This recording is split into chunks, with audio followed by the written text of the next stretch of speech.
Park grant, Not through the windows. the park grant. I did, I got it. Yeah, so we're not gonna, I wanted to ask, we scored like 135. She's ignoring us. yeah, that's very low. Or maybe she can't see us. Okay, If you look down the first two parts, yes. they're critical in terms of financing, the Naval Park, we got 0 points. Oh, okay, I just looked at the one score and I thought, oh, I'll come back. So the odds are- That's what I thought. It's, Yeah. it's not unofficial, but She's made us live. Okay. All right. it's not. Oh. Yeah, that didn't surprise me, really. Have we heard from Peachy? She was on, I thought she was, She just did her screen. okay, I thought she was on. Okay, well, today is 9/11, so when we have our moment of silence, let's please remember that. Fallen souls. All right, it's 9 o'clock. I'd like to call this meeting to order. Please rise for the Pledge of Allegiance and then a moment of silence. I pledge allegiance to the flag of the United States of America and to the republic for which it stands, one nation, under God, indivisible, with liberty and justice for all.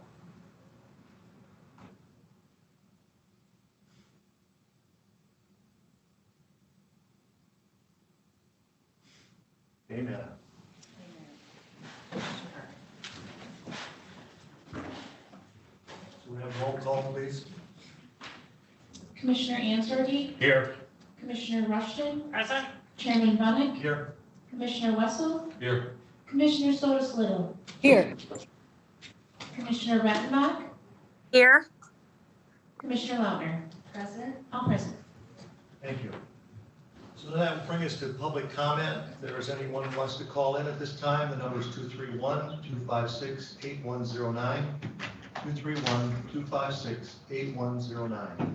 Please call in if you'd like to have a public comment.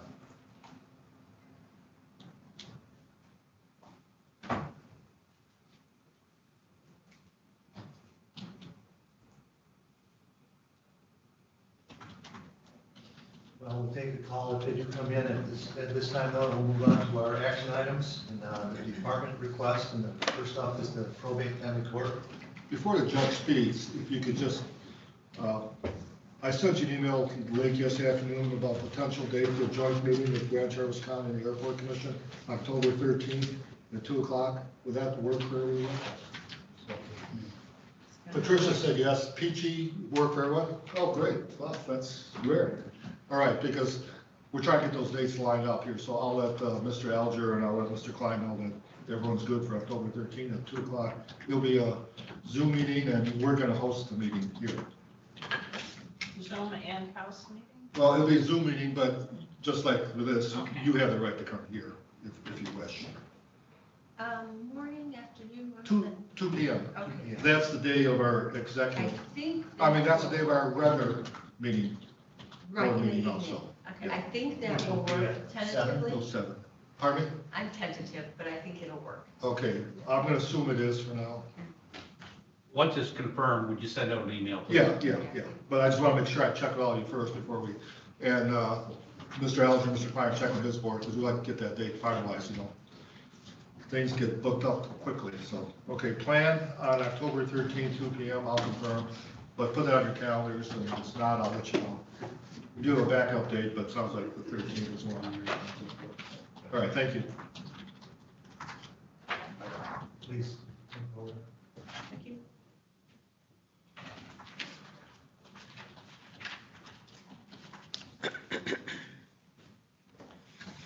All right. Good morning, everyone. Morning, Judge. Judge Marion Kromkowski.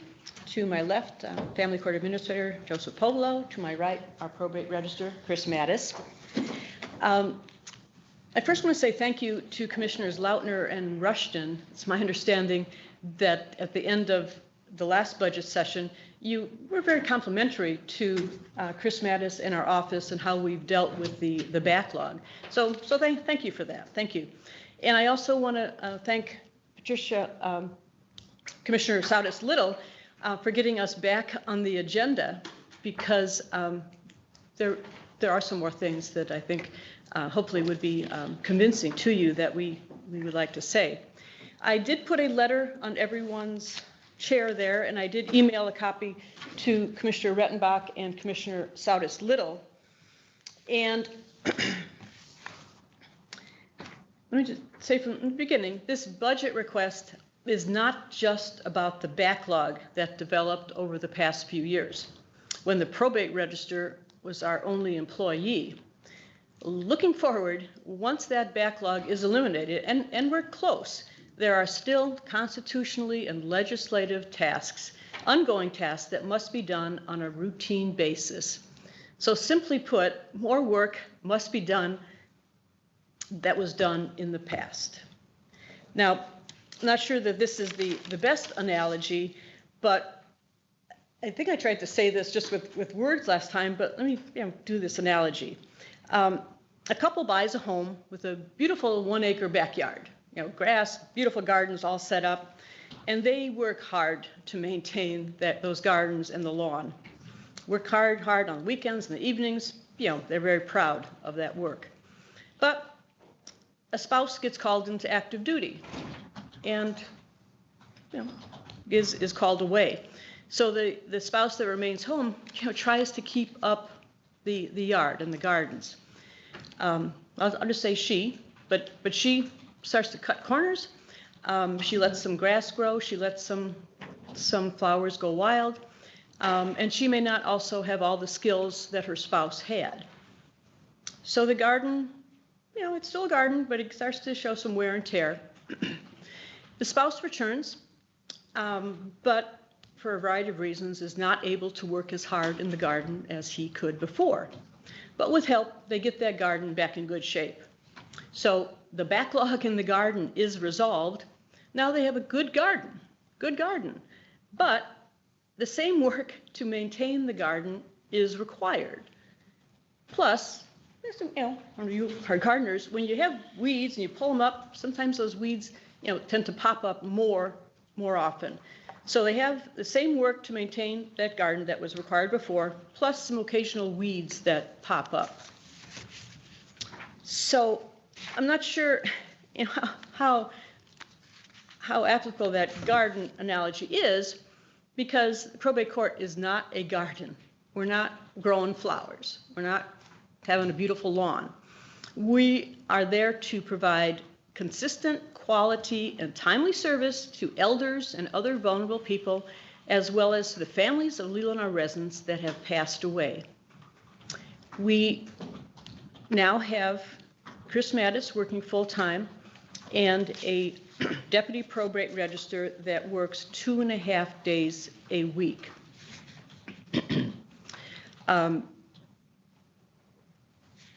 I think our request is reasonable and necessary, and we're asking, once again, for the position to go up to 4 days a week. I have, in the document that I sent you, we kind of, crunched the numbers once again. And initially, we were asking for monies that, honestly were based on inaccurate income or wage figures. So for a full-time or for a 4-day-a-week employee, that's salary plus benefits, the whole kit and caboodle, would be $16,519. Our current employee does not need the medical insurance. The medical insurance portion is $5,454, bringing that ask down to $11,065. As a side note, the current employee doesn't need the insurance because her spouse has the insurance. And I was thinking that spouse had the insurance through the county, but the spouse actually has the insurance through the military. So the county is doing only a buyout to the spouse. And a part-time employee, if they didn't have insurance through a spouse, would be eligible for a prorated buy-in or a prorated buyout. But currently that is not the situation because we don't have the need for the insurance. So there's an ask down to $11,065. Mr. Povolo and Ms. Mattis and I have looked at our budget, and in the spirit of cooperation and compromise, we've looked and we think we'll be able to reduce our budget by $6,500. And that is $4,000 from the family court appointed attorney's fees, $1,500 from probate court appointed attorney's fees, and $1,000 decrease in probate travel. I mean, no one's traveling anywhere, so I think we can manage that. So with those reductions, we are down to a ask of $4,500 in order to provide consistent, quality, timely service to the people that come before us. I think we kind of described in the past that there's just the daily work. A file comes in, a number of certain things need to happen, paperwork, emails, entry into the computer system, setting up a hearing, just standard things. But there's also emergencies that come in, emergency guardianship, mental health issues, and that pulls everyone away from that regular work to deal with that emergency. Also, as a side note, I appreciate that this ask of $4,500 would be coming from the general fund, but probate court contributes to that general fund. And just in the first 9 months of 2020, with our fees that are charged for copy fees, service fees, inventory fees, we've already contributed this year $10,000. Last year, for the whole year, there was a contribution of $13,400. I didn't go back too many years prior to that, but we have, probate court has consistently contributed to the general fund. Those money, I could make the argument those money should be earmarked for us statutorily. I'm not sure I would prevail on that interpretation, but we help out the county in so many ways. And we also help out the county, and would like to continue to help out the county by maintaining our reputation of timely service. And that we'll do our best to do that if you deny our request, but we will be more insured to be able to do that if the 4-day-a-week position is granted to us. So, you have your job, you control the purse strings. I alone am responsible for the administration of my office. The Michigan Constitution puts a responsibility on all county boards of commissioners to appropriate funds reasonable and necessary to allow the court to servicely function its constitutional and legislative responsibilities. I hope you all consider me to be a reasonable person. I believe this request is reasonable, and for the reasons I've outlined, let's just put the backlog aside. It's just about done, we're done. But the 4-day-a-week is necessary in order for us to provide that service, to have additional training for our current employee, consistent training, and to have our current employee, have more well-rounded training. So if Ms. Mattis is ill, or if she wishes to take a vacation, the deputy probate register is in a better position to step in and handle most of the matters.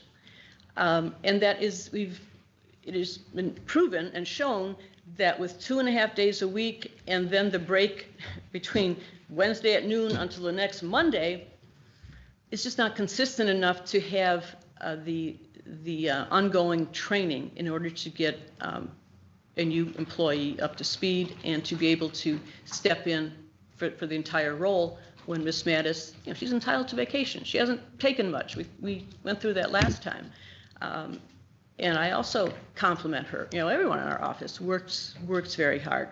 So that is our ask. If Mr. Povolo, do you wish to add anything further before we open it up for questions? No, Judge, thank you. I think you covered it. Okay. Ms. Mattis, anything further before we? The only thing I might mention is that next year I would like to look into getting our attorney fees back. actually charging for them, you know. Well, yeah, and that would depend, if we are able to manage with the reduction, Right. so be it. Yeah, and that changes year by year, but. Yeah, yeah. I didn't Commissioner hear. Russell had her hand up. Could I ask her to repeat what she said before we? Oh, sorry. So, in certain counties, they actually, they send out a bill to, you know, the individuals for the case, for the guardian ad litem or the court-appointed attorney to get those funds back. And I would like to do that in the future. Right now, I don't have the time. Right, that, Yeah. I misunderstood. Yeah. Right, so, right now, through our budget, we're paying for all court-appointed attorneys. Yeah. But if an estate or the family has the funds, Right. we can charge them back Right. and recoup. But those are additional steps to do in order to do that. And I don't And have we- that hours to Yeah. do that right Okay. now. All right, questions? Judge, I want to thank you for your spirit of cooperation. But I do have a question, and I may have to direct this to Jim. In regards to the medical insurance, if this employee does not get on the medical insurance, are they entitled to a stipend? So there was some communication yesterday in the accounting department, and I know Chet answered or asked this questions, broached this to Michelle. This is a position, not a person. So even though the request coming from the judge is to eliminate the health insurance will be billed in the event, because it's not the person, it's the position. So the person could leave tomorrow, the new person hired has the ability to purchase our health insurance at a reduced rate, yes. And the non-union policy, in regards to the person that holds the position now, if you're a married couple, only one of you is allowed to take the buyout. So even though she's employed here and there's health insurance offered in the position, she is unable, I mean, she certainly could add the health insurance if she chose to, she'd have to pay for it, she'd have a second coverage, but only one of the spouses can take the benefit if you're married in the county. It's distinct. So is the husband employed here? Yes. Oh, I wasn't clear on that. Yep. Our current employee is Rachel Lacrosse. Kelly is her husband. Wow.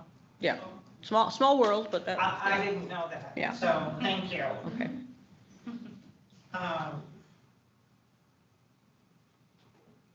My other question was in regards to the other areas where you cut your budget.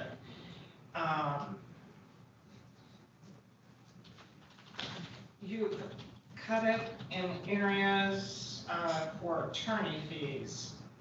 How does that impact those two departments by cutting that budget? Well, in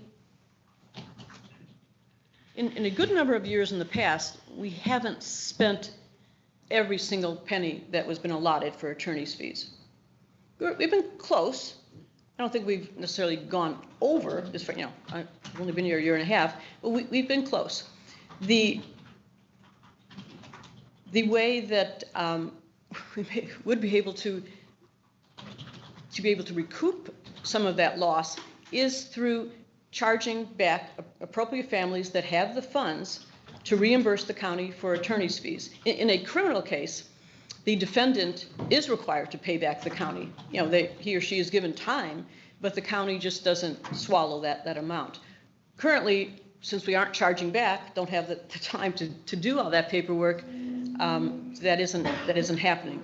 Another source of, and it's not really, maybe it's not even worth mentioning, it's a very small source of recoupment is through a state fund for highly intensive probation cases. If a person qualifies financially, and we get back a couple $1,000s if we qualify. So there's another source of funds, but it doesn't apply across the board.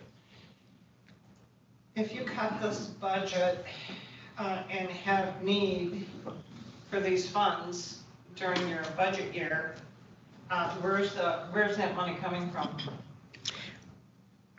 Can I answer? Yeah. So just in terms of even the amount that was determined to reduce the court-appointed attorney fees, I took that number from looking back at several years. And a few years ago, we actually asked for an increase in it, particularly in the family court, because we had a spike in the number of abuse and neglect cases. What year was that? Off the top of your head. 2017 or 18, something like that. And I think we were at something like 25,000, and we needed, I mean, we had already spent over that during that year, and so we, you know, asked for an increase. You know, this is a year-to-year thing. We don't know. We don't know who's walking in the door tomorrow, and that's always the danger. But I think it's fairly safe to say, at least for where we're looking, you know, at the budget this year, that we're not going to be spending all of that that's in there by any, you know, shake. So, you know, I think that that's. In the event that you would have more expenses than anticipated, where would that money come from the budget? It could come out of anything like contracted services or office supplies or other, you know, parts of the budget. Just depends on Okay. how it all shakes out. I mean, I think there is some flexibility in some of the other line items. We're not asking to tweak with those, but, you know, there is some flexibility. Ms. Mattis? Also add, in the past years, the probate register was not charging for certain things. I'm sorry, she wasn't charging for. Certain things, copies, things. certified copies. Some of the fees were incorrect that were being charged, so already I can see, you know, a big difference in what we're bringing in on that. So I think that'll make a difference too. Their individuals are actually being charged. And you feel comfortable with reducing the travel in probate, for what reason? Well, that was missing my travel. And Chris, so many conferences are online now. Even before COVID, I mean, you could participate online. And, I mean, judges are encouraged, at least at one point during their 6-year term, to go to a national conference. I've been to national conferences, you know, throughout my career. You know, that costs some money.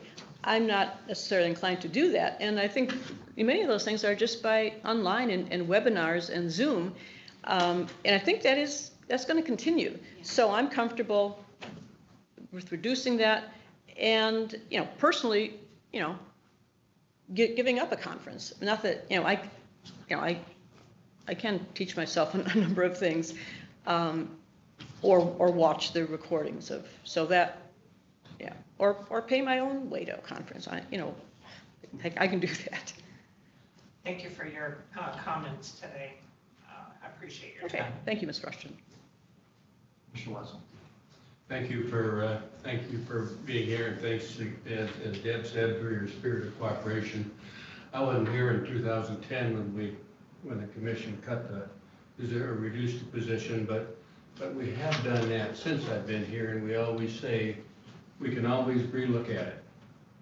And I support relooking at this. I think the backlog we heard about created real legal liability issues for us, as well as a disservice to our families. And I'm glad we're catching up, but we need to continue to be caught up, and I support that. And it sounds like a small expenditure. I think we do have a mandated responsibility to provide funds for the job your office does, so I support this request. Commissioner Law. Thank you. Yes, that actually touched on, one of my questions, of course, was the health insurance. So the number is, I just wanted the health insurance number to make sure we fully understood that. And now I do, that makes more sense. But I guess my question would be then, is that if those are, are any of these line items that you're considering cutting mandated? So in other words, the court-appointed attorney fees. Yeah, absolutely. Those are mandated. Cut that, okay, but then does that come back on your budget or general fund budgets if it's a mandate to cover it? Well, let me answer one thing. We are going to be able to charge back for some of those fees, but if we go over budget, if the I believe amount it is. comes out of general fund if there's Okay. over budget. Right, or we, or we may have other funds in the rest of our budget that we haven't spent, which is, general fund money. And I didn't go back and see historically if there's ever been a time when probate court overspent its budget. I don't think that's been the case. I don't know that data, but I feel comfortable that we're going to be able to maintain. So I do too, honestly, but I just wanted to make sure that we understood that and make sure that I understand it. So if worst case scenario, it went way over and you cut from your budget, yet you need dollars, can the county, first of all, take it from your other line items because you are the courts and there's a different set of rules? So can the county take from the rest of your budget to cover those?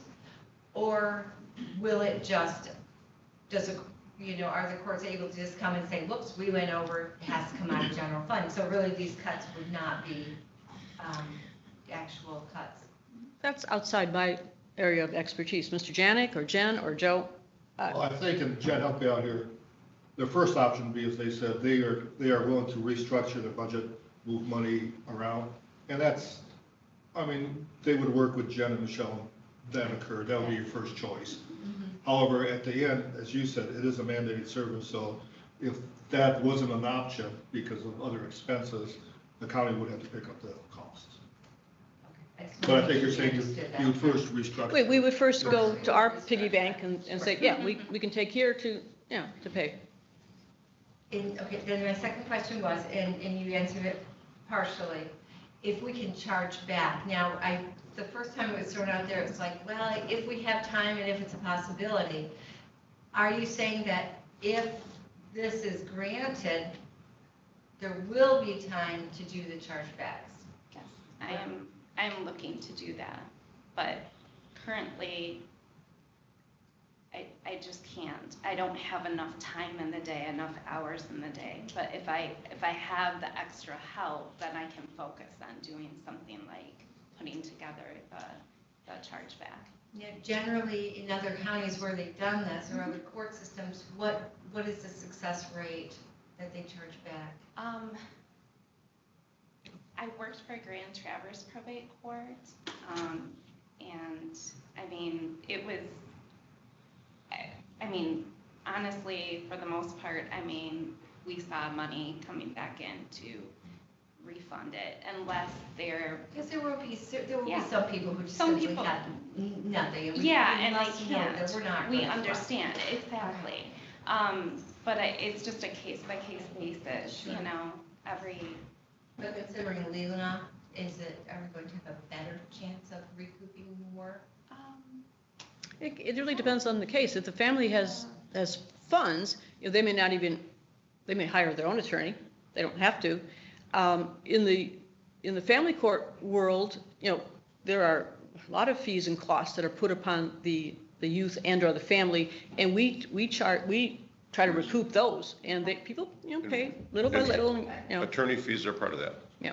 Okay, let me ask it a little different way. So, in your understanding of this, if a person has nothing during this time, but then later does have resources, are you able to go back then? Can I just try to answer that? We do that already in family court. We do have what's called suppressed billing. So, we can be seeking reimbursement from a family, and they get a monthly bill, and if they come to the judge and say, I lost my job, we've had medical issues, you name it, and then the judge can suppress the bill for a period of time. 6 months down the road, we reopen that. And, but it takes an accounting process. This is a process. For instance, in family court, this is part of what Josephine does all the time, seeking back reimbursement for detention, residential treatment, attorney fees, counseling, all those kind of costs. But it takes a person doing that to keep up on it on a monthly basis and bill those people. I guess, because I know of a friend that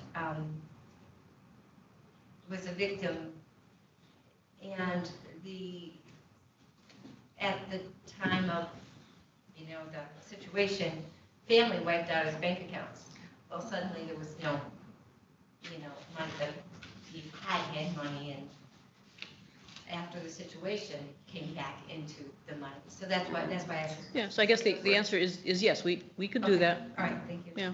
And I would also mention, we recently did that with a young mother in a minor guardianship where she needed a psychological Right, so evaluation. we fronted the money for the Yeah. psychological exam and required her to pay back, and Yeah. she's paying back. And actually, she called a couple weeks ago because she's recently been, she married and she Different paid. situation. Yeah, she paid the majority of it. There's only Okay, a little yeah, bit so left. So it's possible. Commissioner Hanson. Two issues that I'd like to address. First is we budget for the position.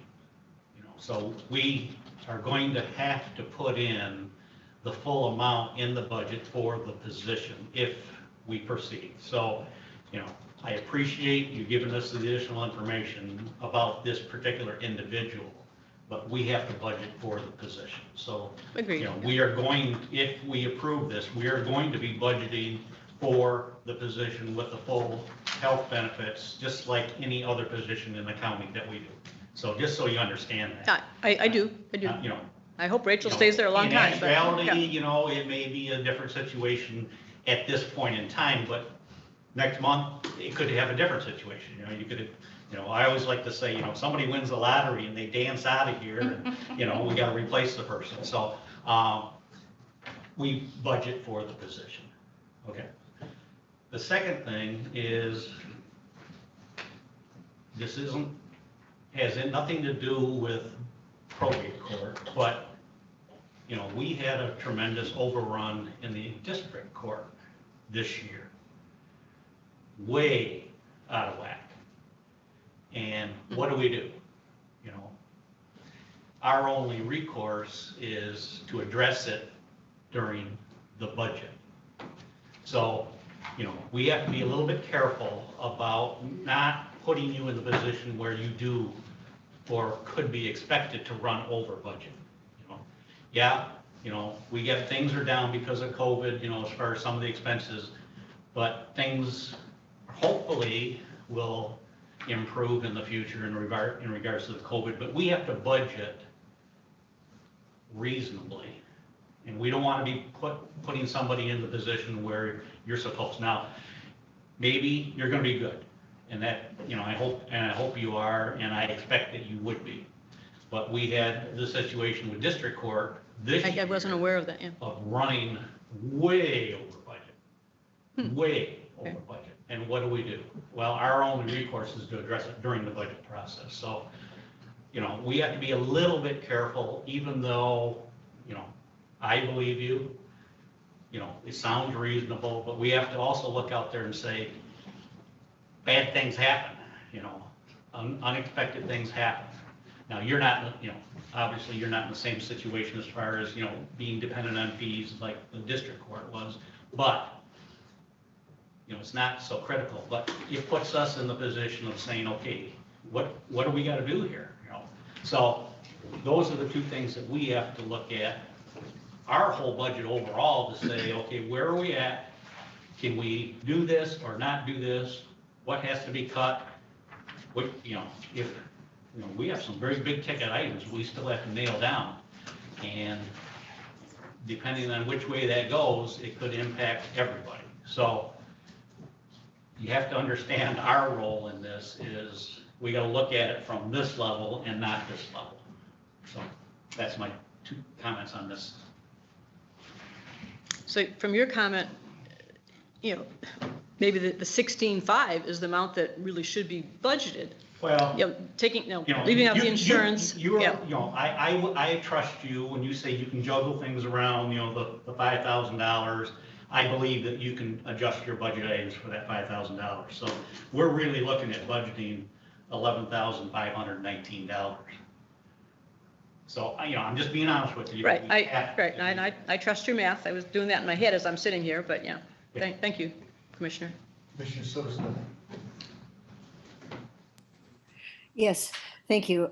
And Judge Kromkowski, thank you for your presentation. You have done a compelling job of laying out why the position is needed, and you obviously feel it's needed enough that you're willing to cut your own budget, which doesn't often get offered up.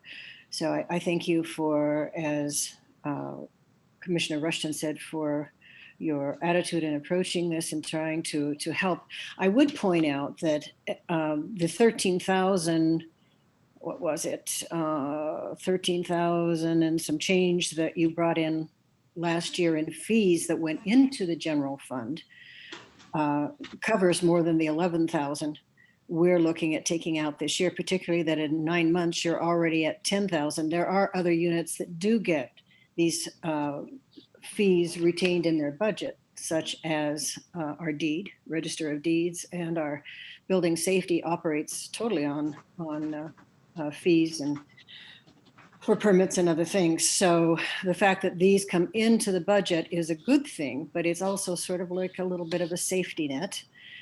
If you should, for some reason, run over, at least that's the way I'm looking at it myself. So thank you very much. I can see that you really do need this, and I appreciate all that you're doing to try to contribute to make it a little bit easier on the budgetary load this year. Thank you. Thank you. Commissioner Redenbaugh. Yes, thank you so much for coming in to Kromkowski. You've made a compelling case for why you're so short-handed coming into the job. We think that, in 2010, we had 2 other positions in your office that were full-time. And a very modest request to bring the probate and family court up to a staffing level that seems realistic. The idea of expanding your income with the billing is terrific. And as Otis Little mentioned, you do already have created more than you're asking for that would cover this position. So I'm in favor of increasing the thank you. Thank you. I guess I'm not looking at just this year, and we know that the state is talking about their budget's going to be severely, affected. So I'm looking down the road, like next year, the next year after that. If we, how is our budget going to be affected? If we look back at 2008 and how was it affected after that, it stayed extremely flat for about a 5-year period. And if we add things on to a flat budget, we're looking for trouble. That's what I think is, and that's why I'm afraid to add positions on at this time, because of how the budget is going to be affected from, the downturn of the economy because of COVID. And so that's why I voted not to add the position on, because I'm trying not to add to our budget at this time. Trying to protect us for the next 5 years or so. And I understand what you're saying, and I appreciate all the things that you've done and your diligence. And we are moving forward, because she's doing such a good job. So, I mean, I guess that's my reasoning behind it. I don't want to say we can't do it, but I also am afraid that if we do it, we're creating problems for ourselves down the road. Are there any other comments? So, Can I yes, say? go ahead. I just want to say I'm going to try my hardest to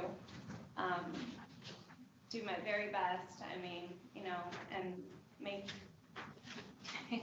make what wasn't here before, whole again. And basically, I am going to try to put in a system to get money coming in. There's just so much that wasn't being done prior, fees, just that alone, those were just sitting out there, never collected, you know, and those can be some huge fees, thousands of dollars. I'm going to do my best for the county to make sure that, you know, I show you that we need this position and that it's worthwhile. Thank you. Thank you. Any other comments? I just want to thank you for your personal comments. We do appreciate all that you do for the county, the citizens here, and we do value you as one of our employees, so thank you. So much. Commissioner Wetzel. And I echo that, but I'd like to also thank you for what was happening before was inexcusable. Yes. And you've been careful how you represented that. But we have to, as a commission, make sure that we staff appropriately to get the job done. We owe that to our families, we owe that to the deceased. And maybe you would have got more support if you wouldn't have been so careful about covering past mistakes. Well, you know, I don't, We can't excuse. there's a not lot, doing there's a it. lot of things I could say, but, you know, I'm just, you know, what's the point? We're not going to be doing what was done in the past. Right. Yeah. All right, I'd ask for a roll call vote. On what?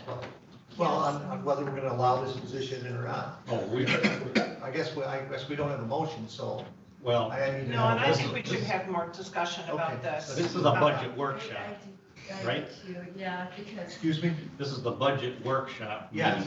We're not, What I We still have to thought, decide whether we put it in the budget or not. right. I thought what you agreed last Friday, you want to hear these presentations and then talk about it as a whole. Exactly. I think that's what. Yeah, that's where I'm coming from. We have some really big dollar items that will affect depending which way they go, affects the decision we may make on these smaller items. Yeah, I think as we discussed, we're gonna go through all these, especially talk about the HVAC, make a decision on that, and then discuss all these afterwards. Thank you. This morning, though. If I'm speaking out of turn, I was out of line, it's okay, thank you. I'm Just, just trying to get things done. I just Commissioner have a quick Lochner. question, because I was looking for the budget. So, Chris, are you the probate register adoption specialist? Is that your position? I am not the adoption We specialist. moved that to the family court where it belongs. So, then there's a deputy register recorder. That's not, That's Rachel. and that's Rachel. That's the Mhm. position we're talking about. Correct, yes. So, okay. Yeah. And this is probate court, so you come somewhere else under probate court? I'm sorry. We'll find you. Jen will help me find you. Oh, okay. Tell me I'm the jobs. probate register. 148. Yeah, 148 is our account number? or- Okay. Okay, sorry. Yep, thank you. Any other questions, sir? Steve? If I can just make one more comment. Sure. I just want to say that, all your comments have been reasonable. I mean, I'm appreciative that all 7 of you spoke up. And if you're not inclined to, think you don't have whether the $16,000 or the $11,000, I'd like you to consider as a fallback or an alternative, providing some additional funds where we can supplement the hours as needed. That isn't ideal, but one thing I would, if we had those funds, I would have the current employee, regardless of who it is, be there, maybe 10 working days straight, so Chris could do the consistent training. So if we had some additional hours, I mean, that would go a long way. Not all the way, but it would help. So that's a fallback that, as you discuss pros and cons and other ways to slice this apple, as my mother liked to say, go ahead. Yeah, you would have the option, if you choose to increase hours on a consistent basis up to a certain date. So you could have that option. You could do it for the entire year in theory, but have it expire December 31st. You could do it for X hours for up to a specific time. So you do have that option. You don't have to make a decision for we're talking about the 2021 budget. So you could make a provision there that you increase it by X hours through a certain date. Would that be looked at after that time? Well, that's up to the board to decide how they wish, yeah, Okay. in theory, I'm just saying, if they did it to a certain date, at that time, they would have to review it. Well, thank you very much. Really- Thank you. Thank you once again. Okay. Take care. Have a good weekend. Thank you. Thank you. All right, again, now we have Sheriff's Office staffing reorganization.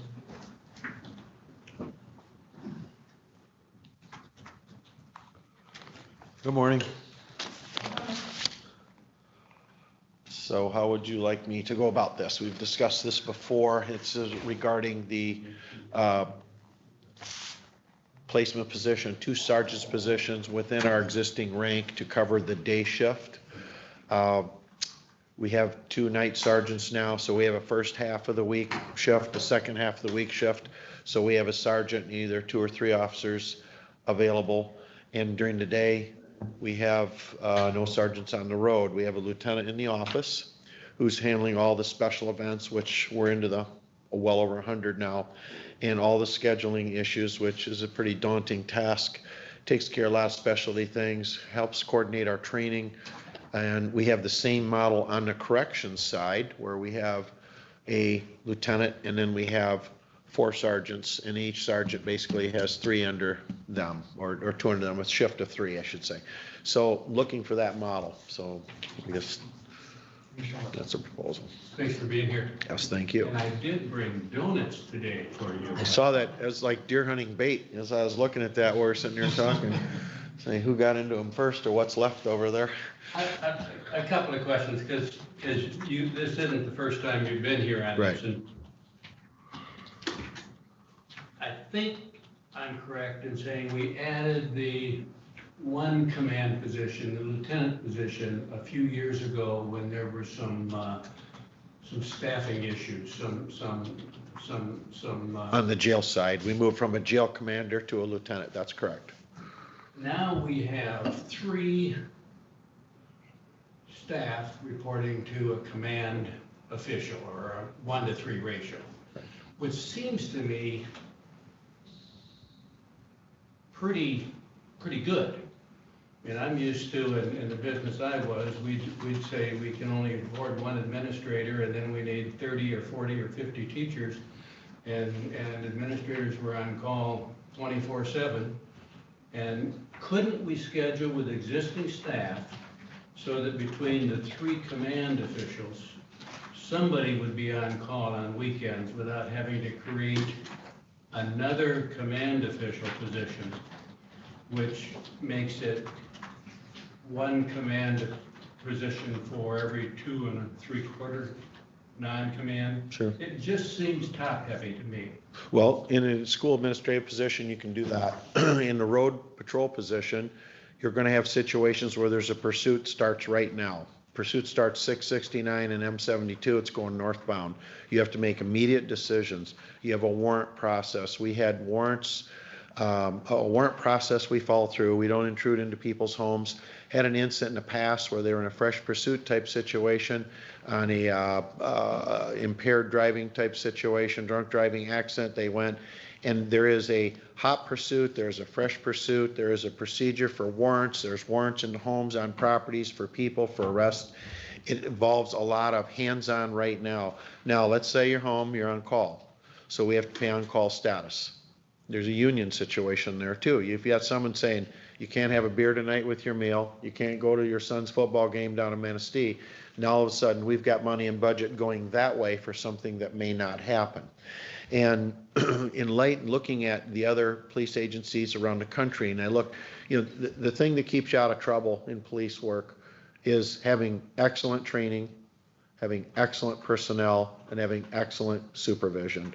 You have to have that in place so that you're not making these mistakes. You're not making judgments. It's not to say any of us aren't on call. We are on call, certainly. And I would never, in fact, I'm the type, pretty rare to even have a beer or something like that, because I always think there might be something happening, but we can't mandate that to people. So the undersheriff in the corner back there, he's always available, I'm always available, and we have a day lieutenant, but we have no day sergeants. So right now, as we speak, the day lieutenant is doing all the scheduling issues and change, and it is daunting because there's always somebody sick, there's COVID. We've had several incidents where our deputies were exposed to potentially COVID, where you have to now reschedule everybody. And it's a matter of trying not to go over your overtime budget, of which we've been really good about, and trying not to spend money unnecessarily in liability issues such as what you're going to be sued for. Basically, you'll be sued for car chases, shootings, physical confrontation with people. And that's where I think the model differs, Commissioner.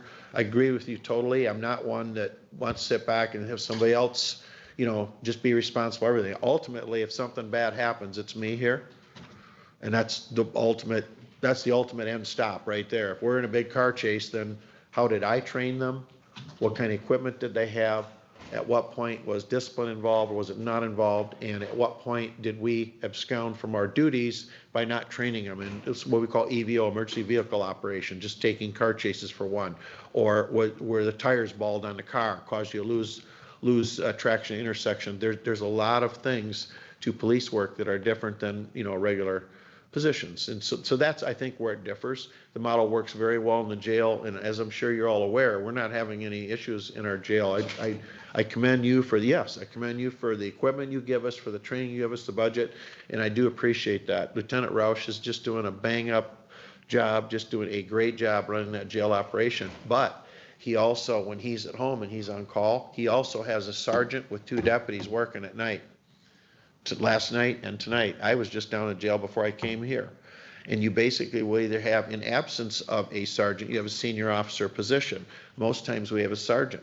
And right now we have a sergeant that's got a physical, ailment and is probably going to end up, retiring as everything's going. We're working on that process. But there's times when the senior deputy has to step up, or the senior corrections officer has to step up. But the model is really good to have a lieutenant that has a sergeant on each shift and 2 deputies. And that's kind of what we're trying for the day. And it's not like we're going out and hiring new people. We're bringing, 2 additional positions in, 2 additional medical costs or retirement, something like that. We're simply going to look within the ranks we have an open and competitive process, and hopefully put 2 people into day sergeant supervision positions to give that immediate hands-on the project. It's easy to supervise from a distance. It's very easy for me to second guess people later when they are in an accident and they're in a pursuit and they lose control of their car, get in an accident. That's coming right back to my desk. Even though they made the judgment error, it's going to come back to, were they trained? Do they have adequate supervision, and so forth? So that's why I feel it differs from most employment models. Thank you. So you basically have 10 road patrol deputies. Correct. Okay. And you have a sergeant, a lieutenant, and another sergeant. On road patrol, we have 2 sergeants and a lieutenant. 2 sergeants? Yeah, they're the night sergeants. So one the first half of the week, one the second half of the week. 2 sergeants and 1 lieutenant. Correct, and 1 lieutenant. Do they do road patrol also? They do. And that's a really good point, because we're not talking about somebody to be in the office, make it all top heavy. We're talking about putting that person out there. You're running a farm, someone has to be the farm manager, and that person does not do it remotely from Mansfield, Ohio or somewhere. That person is there. When something breaks, they know how to fix it. When there's a decision needs to be made about a purchase, they need to make the decision. So that is how it differs. So you're asking for what changes? Would you bring another road patrol deputy down to another sergeant position? Well, it'd be up, actually. So the deputies are your base level of workers, and we're asking you to take. Down on my page. Sure. So let's say there's 3 on working today. We would take, and we would open up the whole agency. Everything would be fair, honest, and open. We'd open it up. They would compete. And then within the ranks who are already working today, one would then go to the sergeant status. And the sergeant status means that they would be that, if you will, hands-on supervision in the field day to day without hiring additional people and additional costs. This is taking within our existing ranks. So 1 or 2? 2. So we have basically a night and day shift first half of the week, and a night and day shift second half of the week. 2 sergeants for day shift, 2 sergeants for night shift. No, we already have 2 for night. That's already there. The only change we're looking at is making 2 of the existing deputies now sergeants. So not increasing people, but that would give us the rest of the week coverage, yes. For the rest, okay, so this is what I want to make clear. So what you've got is, you have 2 shifts per day? Are we doing? We have 2 shifts per day and Well- 2 shifts per week. So a total of 4 supervisors are needed at the field level. And right now, we have 2. So this makes sense as long as we stay on 12s. What happens if we go back to 8s? I don't anticipate going I to know you don't, 8s. but suppose we did, do you just take one of those lieutenants and they cover a shift and a half, or how does that work? You know, I couldn't what if that right now, but I'm totally honest, if that didn't work out financially, if we had some reason to go back to 8s, we'd have to relook at the structure and if necessary, drop that. I mean, right now we have 12s, it's working great. When I first took over as sheriff, we had a general meeting.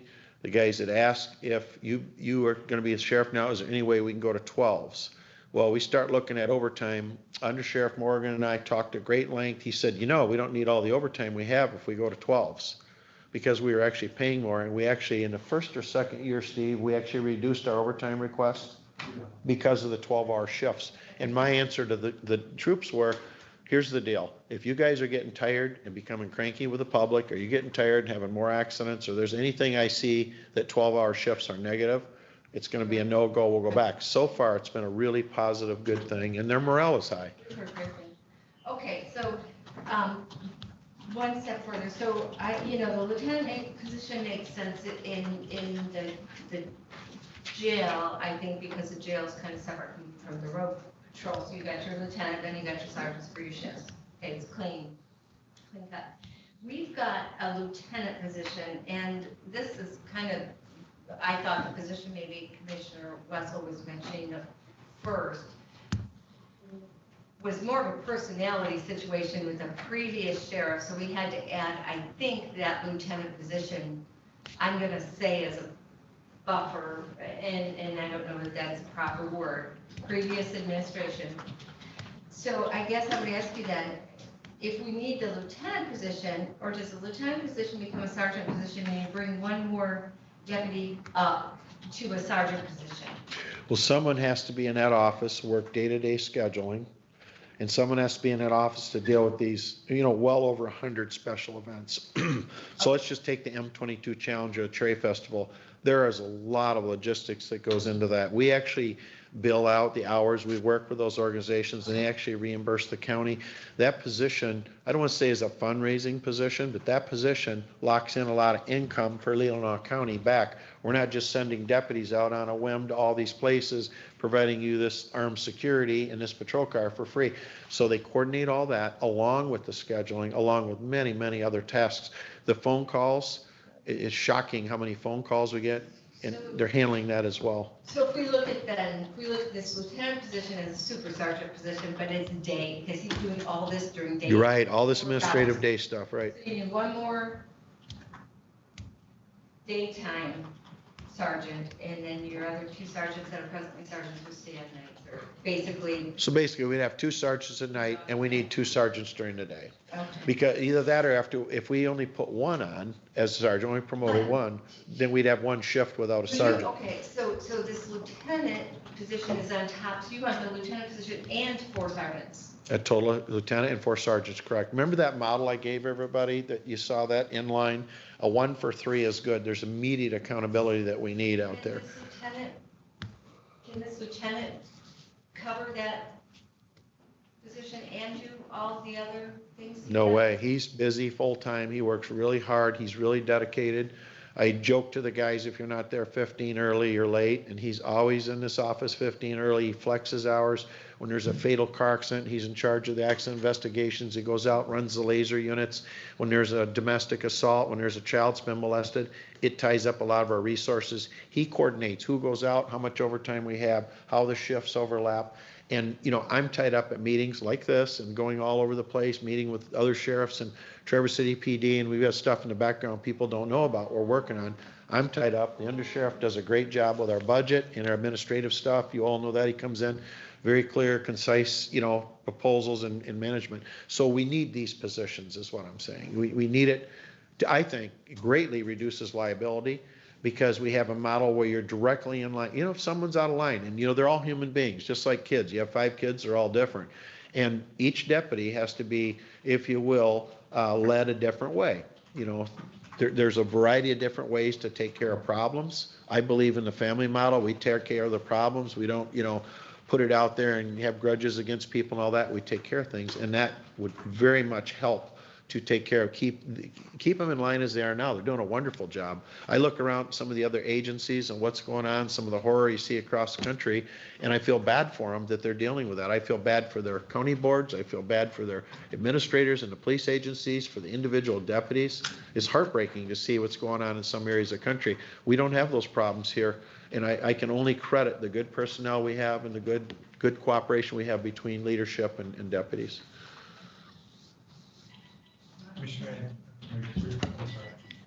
You know, I'm struggling with this because I believe you.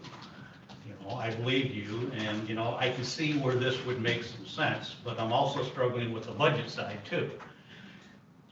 And one of the things that occurred to me, and I'm just gonna ask you if this is logical or not. Right now, you know, we have a fairly high expense ratio with our patrol cars because the deputies are driving them home. Right.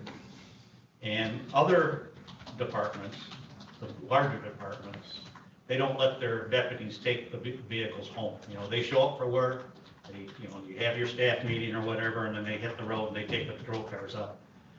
How much could we save if we weren't allowing the deputies to take the patrol vehicles home? Well, there's several things. Grand Traverse County sends the cars home with them. Traverse City PD sends cars home with them. Benzie County does, Kalkaska. In you large municipal areas where you go in and you have shift briefings, like let's say you work for Minneapolis PD, you go to work, you get dressed at work. A lot of them don't even wear uniforms in their personal cars because of drive-by shootings and drugs and gangs. We're not dealing with that. These are different models. These are rural models. I was extremely effective when I was a conservation officer, and as an agency, we worked out of our homes. We had offices, but I didn't have to waste my time driving to Cadillac, pick up a patrol car, come back up to Leelanau. I was good to go right now, fatigue's next to the bed, jump in, jump out, go. And this is what you get when a deputy has a take-home car. You get an immediate response, including adding in on a car chase, including adding in a shooting or bank robbery. I know it was less than 25 minutes on scene in Empire when we had the bank robbery a few years ago, and I got there's already 8 deputies and detectives there. I mean, I think we knock it out as an agency. So to answer your question, the model up here is take-home cars. Michigan State Police take home cars. Now they do have posts like down in Flint, post 35, 37 in Bridgeport, 15 in Lansing. These posts, you basically drive to work and operate out of the post. And in essence, every time you drive in, you do your thing and you come back. We are much more hands-on. We are much more, I think, publicly responsive by sending those cars home. So financially, to ask your question, sure, there's a cost to sending them home, but the same sense, the minute they're in service and they're working. The problem is, I'm struggling with is some of those deputies don't live in Leelanau County. They're driving out of county. Well, that's a really good point. When I took over sheriff, the policy was that you were allowed to take your car home. And the first thing I thought of is how far? I mean, a sense of reasonableness. We know the housing's expensive here. Somebody living within 5 miles of the border is different than living in Cadillac. And technically, the way it was before I took over sheriff, there was no restriction. One of our deputies was living in Williamsburg at the time, and he asked, could he take a car home? I said, well, that's unreasonable. And we had to kind of, well, it's, you know, it's this. So I made a policy that if you live within 5 miles of the border of Leelanau, I would consider that reasonable. 5 miles. I had to pick a number. There were a couple deputies live like 7.2 miles or 6.8, and I can't really retro, if you will, it kind of grandfathered them in, but any new deputy we hire, you have to live within 5 miles of county, or else keep your car at Elmwood Township Fire, Glen Lake Fire, or somewhere else. It's all obviously coming from the south. We have a real good situation. John Donahue knocks it out in Suttons Bay, and he lives right in town, and that car is a very low mileage car, very little cost, he's right there. The other thing is when you come to work like Minneapolis PD, when you have 80 people on a shift coming in, they have a big shift briefing. And then you sit there, then you're assigned sectors. And there's that 1 in 3 sergeant's model, all that. But basically your whole pool sucks into Minneapolis and the rest of the area has nobody in it. Our crew starts out from the minute they start work till the minute they end work being in the car available. And that's different than coming up and checking in for whatever reason. So the model we have is working well now. And so I know what you're asking. If we go and add 2 sergeant positions, Is it reasonable to look at taking the cars away? I would say no. I think we're getting good service out of them for that. And another thing about these guys, if I say to them, I was talking to Mary Patterson this morning, if I say to them, would you mind doing this? They just do it. These are happy, good, positive people. Would you mind checking on this? There's an incident in UP, involves someone who lives down in road in South End County. Would you mind? Absolutely. And I think there's a friendship here. There's a esprit de corps here that's unusual. That's why it's easy for us to hire people. Good people want to come here and work. Obviously, whether it has to do with the insurance, the county, the geography you live in, but a lot of it is personnel. Good people gravitate toward good people. And right now, they're doing a bang-up job, and I would hate to ruffle those feathers. Commissioner Sudisville. Thank you, Mr. Chairman. And Sheriff Borkovich, thank you for joining us again today. It is, I think I fully understand your rationale for why you are interested in doing this. I just wanted to turn to the dollars and cents for a few minutes, so I'm sure I understand fully the amount that is associated with this request. And I'm looking at page 11 and 12 on our budget book, which 11 has the 2019 and 12 has the 2020 salary. And I didn't know what it was for 2021. It looks like the difference between the top deputy and the sergeant for 2019 is $13,669, if I'm reading the right information.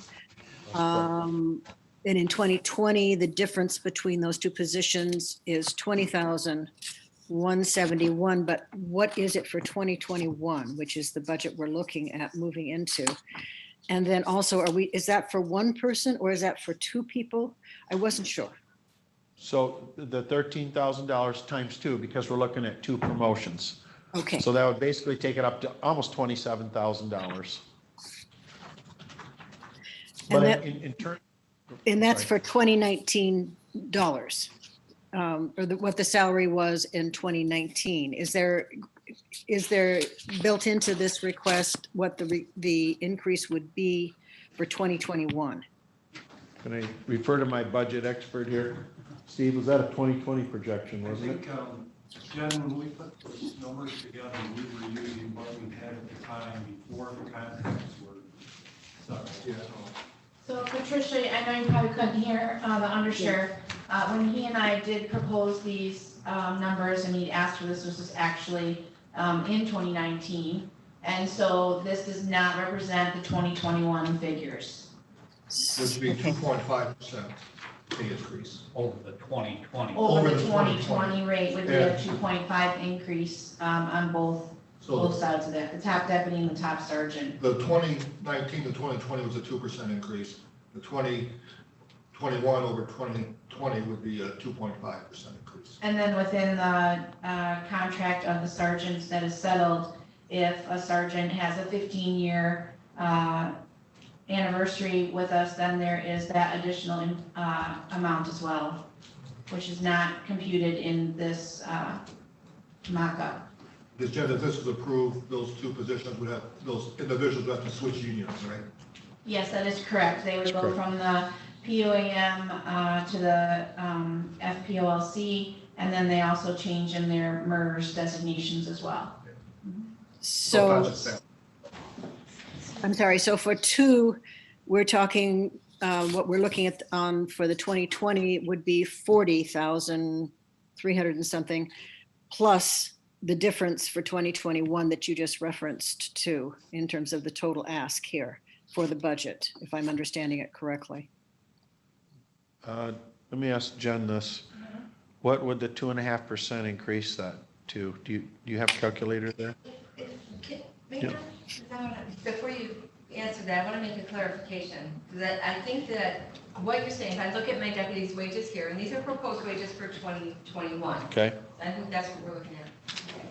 And you said 13,000. That's what I'm kind of guessing which deputy you're looking at moving up, and I can see that the difference is probably a $13,000 salary increase.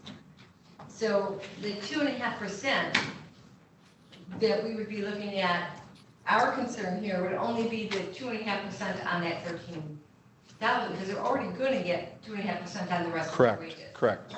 So The difference. that's that little bit we're concerned about if we're looking at the 2.5%. And the reason Jen could not put the numbers in, because at that point, we did not have a contract. That's correct. With the deputies.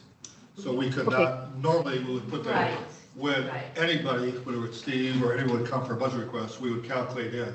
But Yeah, because we that did makes not sense. know, that's why we could not do it for 2021. But So- we're, but that is for one, and what you, I think Sheriff Barkovich, you said we double that amount for two, correct? That's correct. So So the 13,669 is one person. And Correct. then we double it for two if that person is at the same level. The second About person you're- 27,000, say, ballpark, about 27,000, that's correct. Are there, we just had Judge Kromkowski in, and I know she was looking at her budget. She was asking for much less, but at looking at her budget, looking at ways in which she could offer up other items in her budget to help defray some of this cost that she was looking for. I don't know if there are items in your budget. Also don't know if you could look at promoting one right now and not both. Just looking at options so that we could, from a budgetary standpoint, we might be able to do something here. Okay, I guess I would say, one, we did cut back on our fuel budget this year because the cost of fuel has been very reasonable, which is a really good thing, and we don't need to have in our budget if we don't need it, so we sent that back. That's one item. As far as going with one sergeant, that certainly would be something I'd entertain. I mean, one is better than none, obviously. It's just that would still be a little bit of an unbalanced model, but that certainly would help. And I'm not one to look a gift horse in the mouth either, you know, I mean, if we can only afford one now, maybe we could add another one next year, or something like that. But the model, the concept is good. I know if this costs $500, we'd have a 7-0 vote on it right now, I believe. The question is over the money in the budget, and I understand the concern. So if it came down to it, when you go into your internal budget session, if you feel we can only afford one sergeant at this time, it's a good model to work toward. I've been sheriff for 8 years. We have not had it up to this point. I keep going like this because we haven't had the big liability lawsuits, but if we could only go with one, it would be better than none. Thank you, I appreciate that. You're welcome. Thank you. Commissioner Hanson. We're really looking at the 2020 number, aren't we? With the additional little increase. You know, we keep referring to the 2019 number, but we're really looking, the top deputy versus top sergeant wage difference is $20,171 without the step increase for, you know, everybody gets. So we're looking at least $40-some thousand increase for two sergeants. Am I reading this wrong? No, you're not reading that wrong. Okay, so it's over $40,000 for both sergeants increase. May I ask, how is it at 40? So we're talking, like you said, $10,000. That, because that's what my next question was, there will be a little bit of change with MERS, and we'll pay a little bit more on Social Security, et cetera, but how, that isn't gonna make up the 10,000. So if you get your highest, I really only see a 13,000 in basic wage difference. I didn't do a mock-up for a basic wage difference.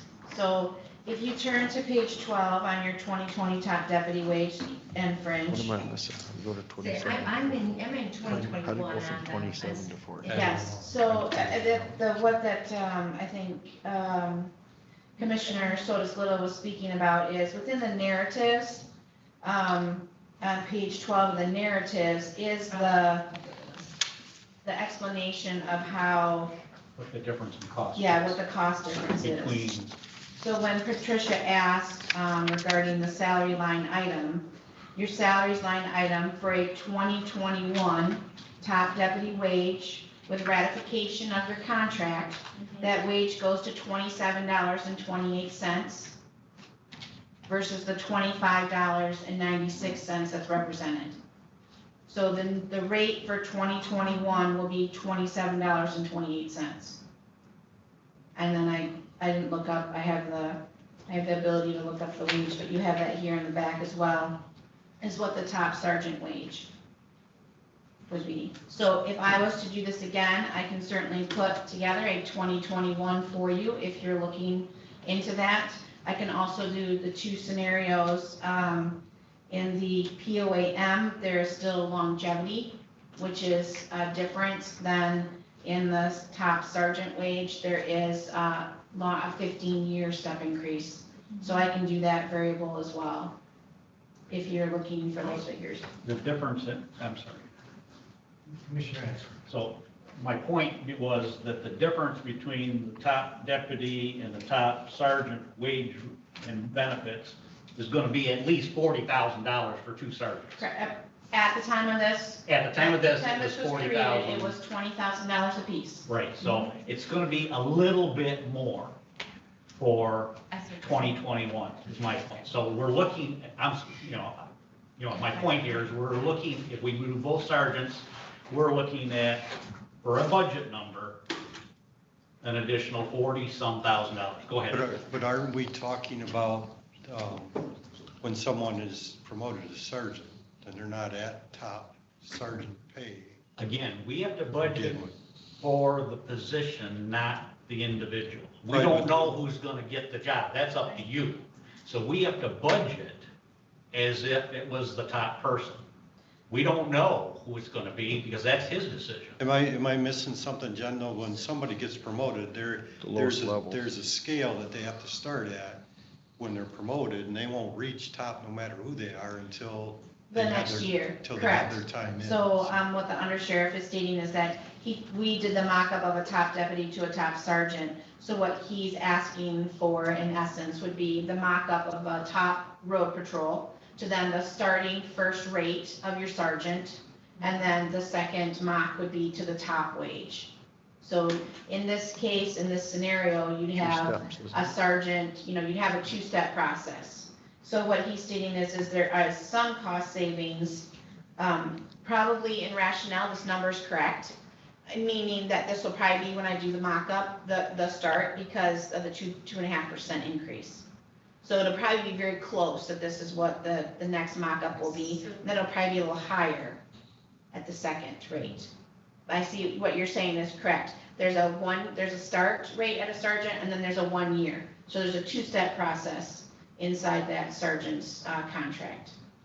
Yeah, But either way, 40,000 is approximately close, give or take. it's approximate. I would say that's the easier way to just handle it.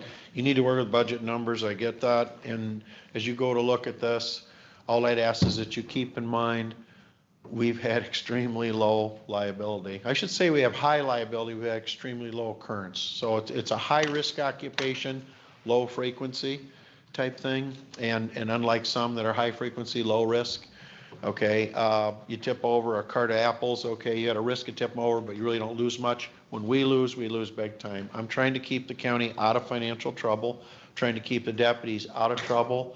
When I look around the country and I see people making mistakes, sometimes it's a lack of leadership. And I'm not saying the deputies aren't good, they're very, very good, but I think having that person that's been, trained and understands the larger realm of liability and so forth. And I'll give you an example. Do you remember seeing in Georgia, they had a guy who was intoxicated, was really out of line stuff at a Wendy's drive-through, and the police went there to deal with him. He's passed out in a drive-through, and they tried to arrest him. The guy grabbed the officer's taser, the officer gave chase, and the guy turned around taser and fired right at the officer's head, just missed the side of his head if you watch it in slow-mo. The officer shot and killed him. Okay, so the taser's now empty, right? We're trained, we know we carry, the taser's empty. Was it a threat at that time?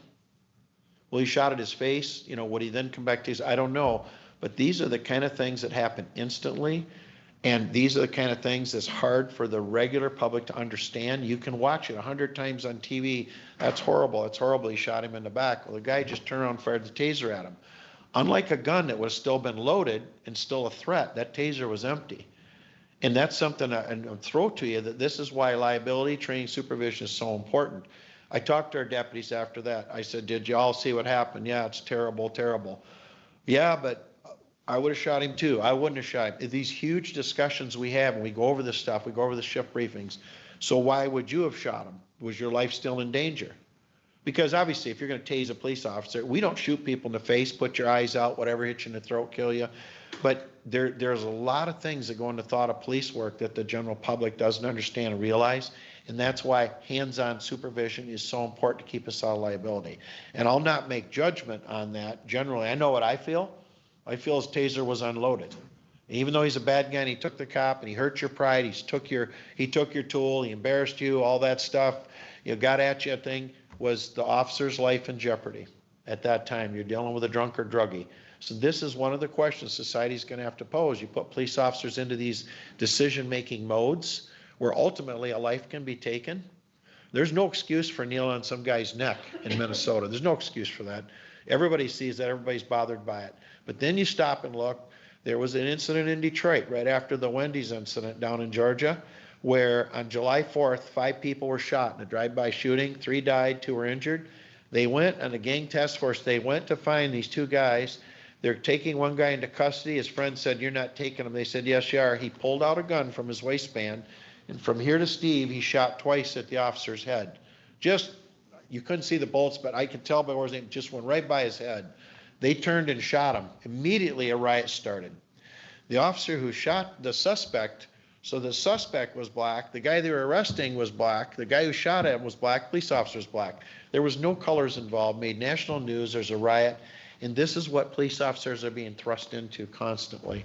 And I pray for the police officers, I pray for the public. I don't want to see anybody get hurt ever. I'd like to see everybody be kinder, but there is a lot of math that goes into our job, and that's why I feel this position is important. So I'll just leave you with that because I understand it's budget.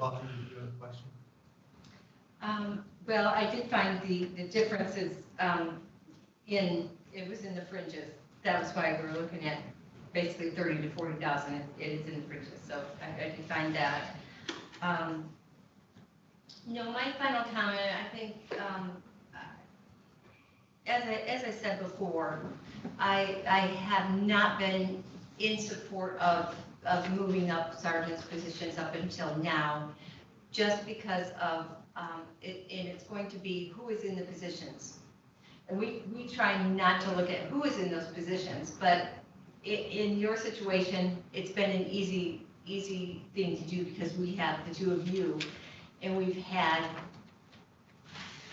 the involvement in the day-to-day, we've had the involvement in the road patrol, you guys have been active sheriffs and undersheriffs, and I wouldn't normally, as I say, mention age, but since you did last week, I can. Yeah. And that's, I think, what we seriously have to look at. We've been given that gift for 8 years of basically 2 free officers with the 2 of you, because you could have sat in your office and you chose not to. But things have changed. Not only that, but nationwide, things have changed. And I'm really leaning heavy on this liability because I think that in the event that we had a really serious, unfortunate incident in this county, and we're forced to look at what we've done, how are we going to answer those questions? We have our sheriff saying, I need more, day-to-day supervision for my shifts, etc. And we've said no. So I am going to support putting these positions in the budget. I think it's time for us to do so that we can look at the safety of our county going forward. Yeah, I just had one comment. I've had a couple of people talk to me about the 12-hour shifts. And they said sometimes the deputies are working 7 straight days at 12 hours. And that they're getting extremely tired by the end of that, at the end of the 6th and 7th day. So I would just say watch that schedule because we really don't want to have very tired deputies out there. Right. And I don't know whether it's true or not, but that's what it was. You heard, times I've heard that. Did you hear that from our employees or from people from the outside? From people from the outside. It was third hand. It was a deputy said something about being working 7 straight days to them. Yeah. We're very cognizant of that. Yep. We're very, very cognizant of that we are trying to watch them at all times. and, you know, what they're doing. And one of the things I've always been concerned with is all of them. That was in COVID when we had. Oh, yeah, okay, that's a good point. You know, when they're working 7 straight was during COVID. And the reason was, I'm glad you brought that up, Steve. So during COVID, we had 7 on, 7 off, so they wouldn't interact with each other in the squad room as much. So if one got it, we'd lose one shift of 3 people instead of 20 people. That's one reason. And the other thing. Maybe it's stopped now, but I. Yeah, we ended that, yes. I had heard that, and I Well, was a little concerned. when it first ramped up, I mean, I bought 50 thermometers. They have thermometers in their cars. I have one in mine. We check constantly. And if anybody has any signs of that, obviously we go into a different mode. We've had now 3 times had to put our guys in neutral, have them off for a few days because we know they took someone custody. It was high COVID probability, and that's why the 7-day shift. And you're exactly right, though. Well, anytime, I don't care where you work. I don't care if you're a mother and you're taking care of your kids, or your father and all you do is take care of your own farm. 7/12s is tough on everybody. What I also see on top of that is a lot of them have side jobs. The vast majority of them, like, they put in docks in the spring, or they take them out, or they do this or do that, and it's an income thing. I get that. I admire them for working hard, but I'm always talking to them because I have to approve each one of their requests for, you know, side duty. Number one, make sure you're not wearing uniform, represent yourself as a cop, putting us in any liability. Number two, are you okay with this? Is this gonna affect your sleep pattern, your health? Is this gonna affect your family, cause divorce? So we try to stay cognizant of that. Thank you so much for saying that you noticed that we try to be active. Steve, when I got him as undersheriff, said we're gonna wear uniform every day, a gun belt, body armor, we're gonna be guys. But I really appreciate you understand that. But I also worry about them. And so far, the 12s have worked out very, very good. But again, that anomaly with the 7 days, that was it. Commissioner Answer. One of the things that, you know, you brought forward and we recognized and approved was the additional training money for your department. And part of that is just what we're talking about, you know, make sure that, I don't care what level you're on, you get the appropriate training for your position. Absolutely. So that you're current with what's going on. And, you know, that is, you know, that's a liability thing that we're trying to address because, and we recognize that that was something that we needed to do, increase that budget to make sure that those employees get the training that they need for their position. Now, obviously, you have somebody in a command position, they need some additional training, maybe just in budget in your case, but, you know, additional training so that you know what you need to do for your position. But even, you know, I don't want to say the lowest deputy, but, you know, even any deputy gets training. They Absolutely. all have to have training. Yep. And, you know, I have to trust that the sheriff and his staff are getting the training for their employees that they should be getting. And we appreciate your support doing that. And that's one of the reasons we're not sitting here dealing with, you know, unwarranted shootings and, you know, accidents and car chases. Stuff happens in police work. We've just been riding a high wave. It's been great, but it is because of your support and equipment and training. We have great employees. We have great board. We have great support right across the board. You will not ever hear me say anything otherwise. I do appreciate everything you do and looking out for us and liability and training equipment. Commissioner Rettenbach had a question. Yeah, I just wanted to ask Jen, how much was paid out to the deputies this past year in overtime?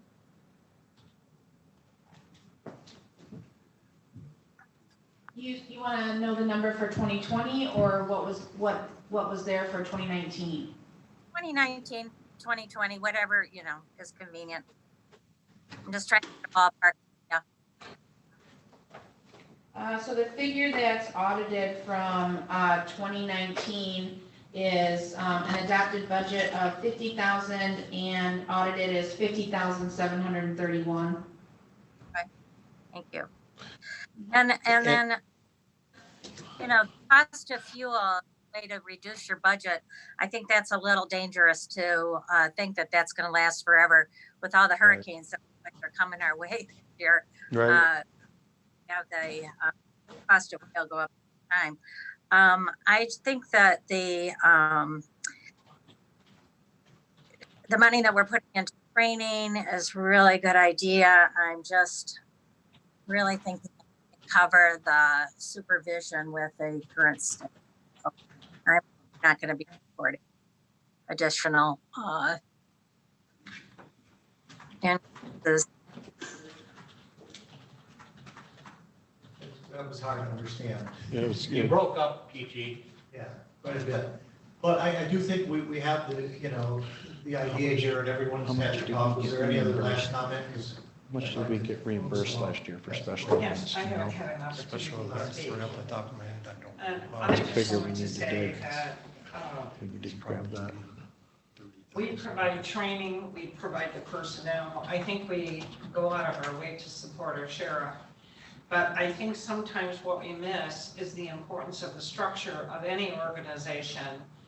The structure gives a certain level of strength, and See if I can get there. their structure is much like a military structure. It has an order to it. So when there are problems in the organization, it's usually caught early on.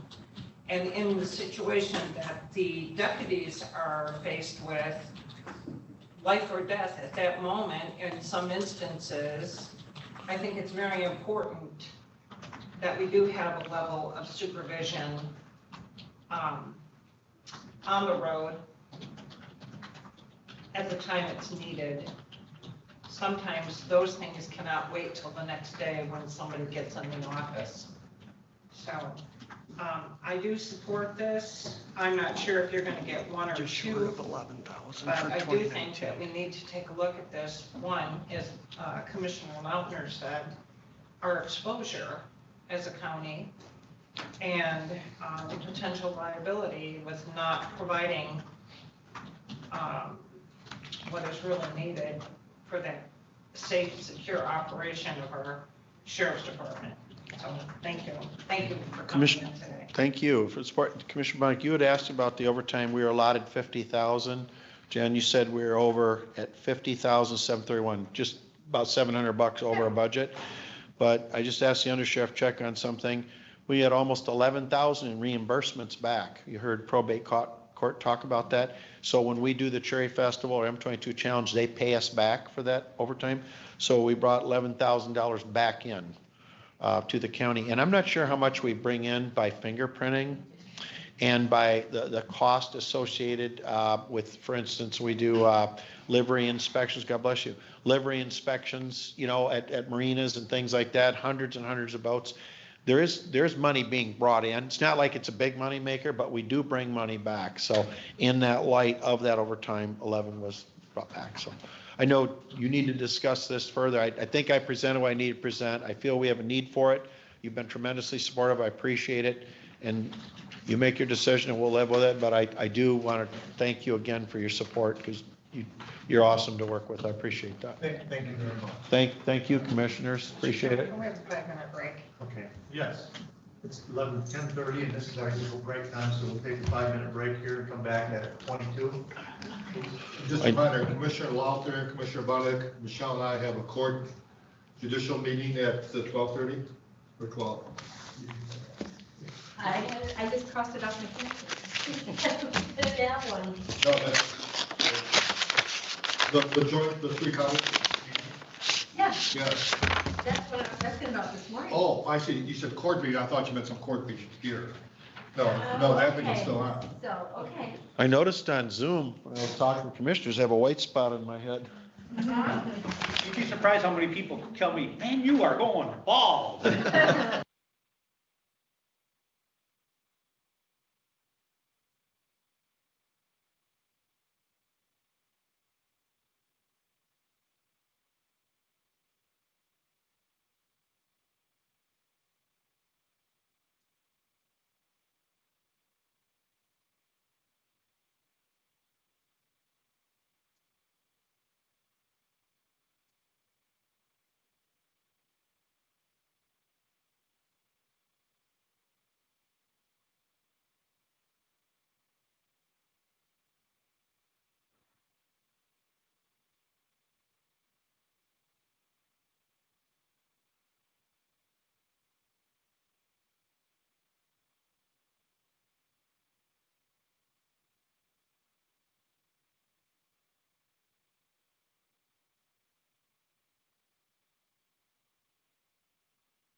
Good morning. And I don't care if you don't know that.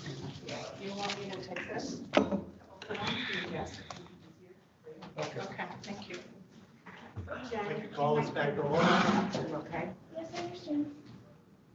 You didn't give her hers. We'll begin with the register of deeds automation fund request. Well, I'm just going to do hers later. Okay. Because we got another meeting. Commissioner Wilson has this. Yes. Did you want to speak to this first, Mr. Wilson? Yeah, thanks for coming. I had a, we talked some time ago about using your grant from your office to support the mapping purchase, and I understood that that time you said no because we need to buy computers. That alarmed me because I thought we did computer purchases out of Ron's office and that they were centralized and that that process was one that, of course you need computers. In fact, I was surprised that the existing computers, I understand, I saw your email to Ron, were 8 years old or Yes. 7 years old. But it seems to me that purchases for computers for our offices, whether they're elected officials or department chairs, ought to come out of our technology budget.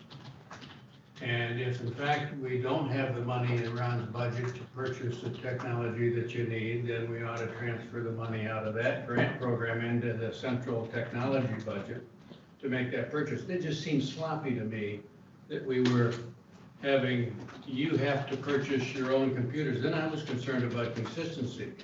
What would happen if all of us were out there buying our own computers, our own platforms, our own stuff? So I'm just confused about the whole process.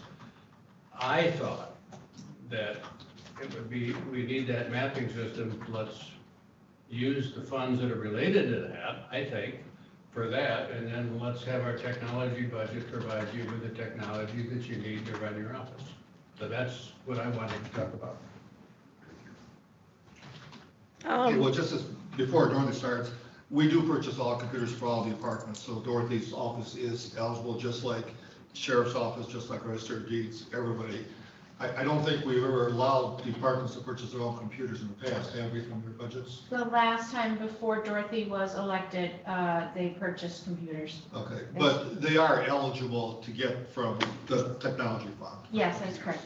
That's, Right, but the automation fund is for updating technology only in the Register of Deeds office, so we do use that money to purchase computers, scanners, printers, copy machines, faxes when we used to have them, because that's what that technology fund is for updating the technology only in the Register of Deeds office. So we're happy to save the general fund money and use that automation fund to purchase the computers. And then once, like our old scanner just now went to the treasurer's office, so it's not like we're using them and then throwing them away. But the last time we did purchase computers was in 2013, out of the automation fund. A follow-up question, then I'll be quick. And it wasn't that I was suggesting we use the money out of your automation fund for just any old thing, but it seemed to me that in fact, the purchase that we're being asked to make for the mapping is very much related to property and deeds, and it made sense to me that then we'd use that money to offset the cost of that. Can I read to you again what the statute says that the money is used for? Would you like a reminder? Okay, can I take my mask off, please?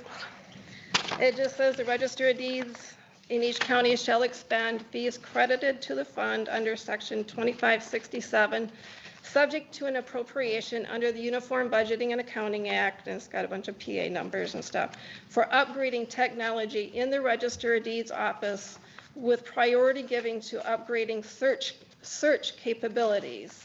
It includes the design and purchase of equipment and supplies and the implementation of systems and procedures that allow the Register of Deeds office to basically record and search our records, and other items recorded and maintained by the Register of Deeds office. So we do not maintain their maps. I can follow up. I did talk to Mr. Stoker again, and that is the law, there's no question about that. However, some counties have used it for mapping. Grand Traverse County uses it, and Kent County also uses it. It would be legal to do it because it is part of technology. It would have to be approved though by the Register of Deeds. The Register of Deeds does control that fund. So that's just. I don't think Grand Traverse was on Can it our be done? list. Grand Traverse, I talked to her and she said years ago she may have given some. So they're still doing it. Oh, I just talked to her Friday. I'm just telling you. Yep, I'm just talking, okay. And Kent County is doing it. She sent me, she replied to my email and she said they donated 25%. Yeah, okay, so But do they have an abstractor in their office that would use these maps? I didn't do the research, I'm just telling you what Mr. Yeah. Stolper told me. Yep. Is it legally possible? Yes. Has to be a partnership and has to be approved by the Register of Deeds. Commissioner Law. I guess my comment was going to be that when you do purchase computers, you have to use your automation fund that you go through Ron. So it's all- Yes, he purchases them, brings the invoice to us and then we sign off on them. Okay, but that is a savings to us. So what we've done is, well, we can use the automation fund for computers and not use Ron's budget. We take it out of there and that covers everything you need for your office and that's what it's supposed to be used for. Yep. Okay. Yep. That's it. Commissioner Ansel. Yeah, I'm a process guy. I want one process of acquiring new computers or technology, and that's through the IT department. So, if, Register of Deeds, whoever, and again, whoever is gonna be doing it, doesn't matter, you're not gonna be here next year, neither am I. But, that position doesn't buy into using those funds this way, that's fine. But the funds, when they do need, when you do need replacing of equipment, that should be where the money is coming from. So I think it should definitely be done through the IT department, and if the position of Register of Deeds doesn't want to use that money for anything else other than Register of Deeds equipment, make sure that when we have to pay for that, it comes out of that fund for their equipment. But it should be done through the IT department.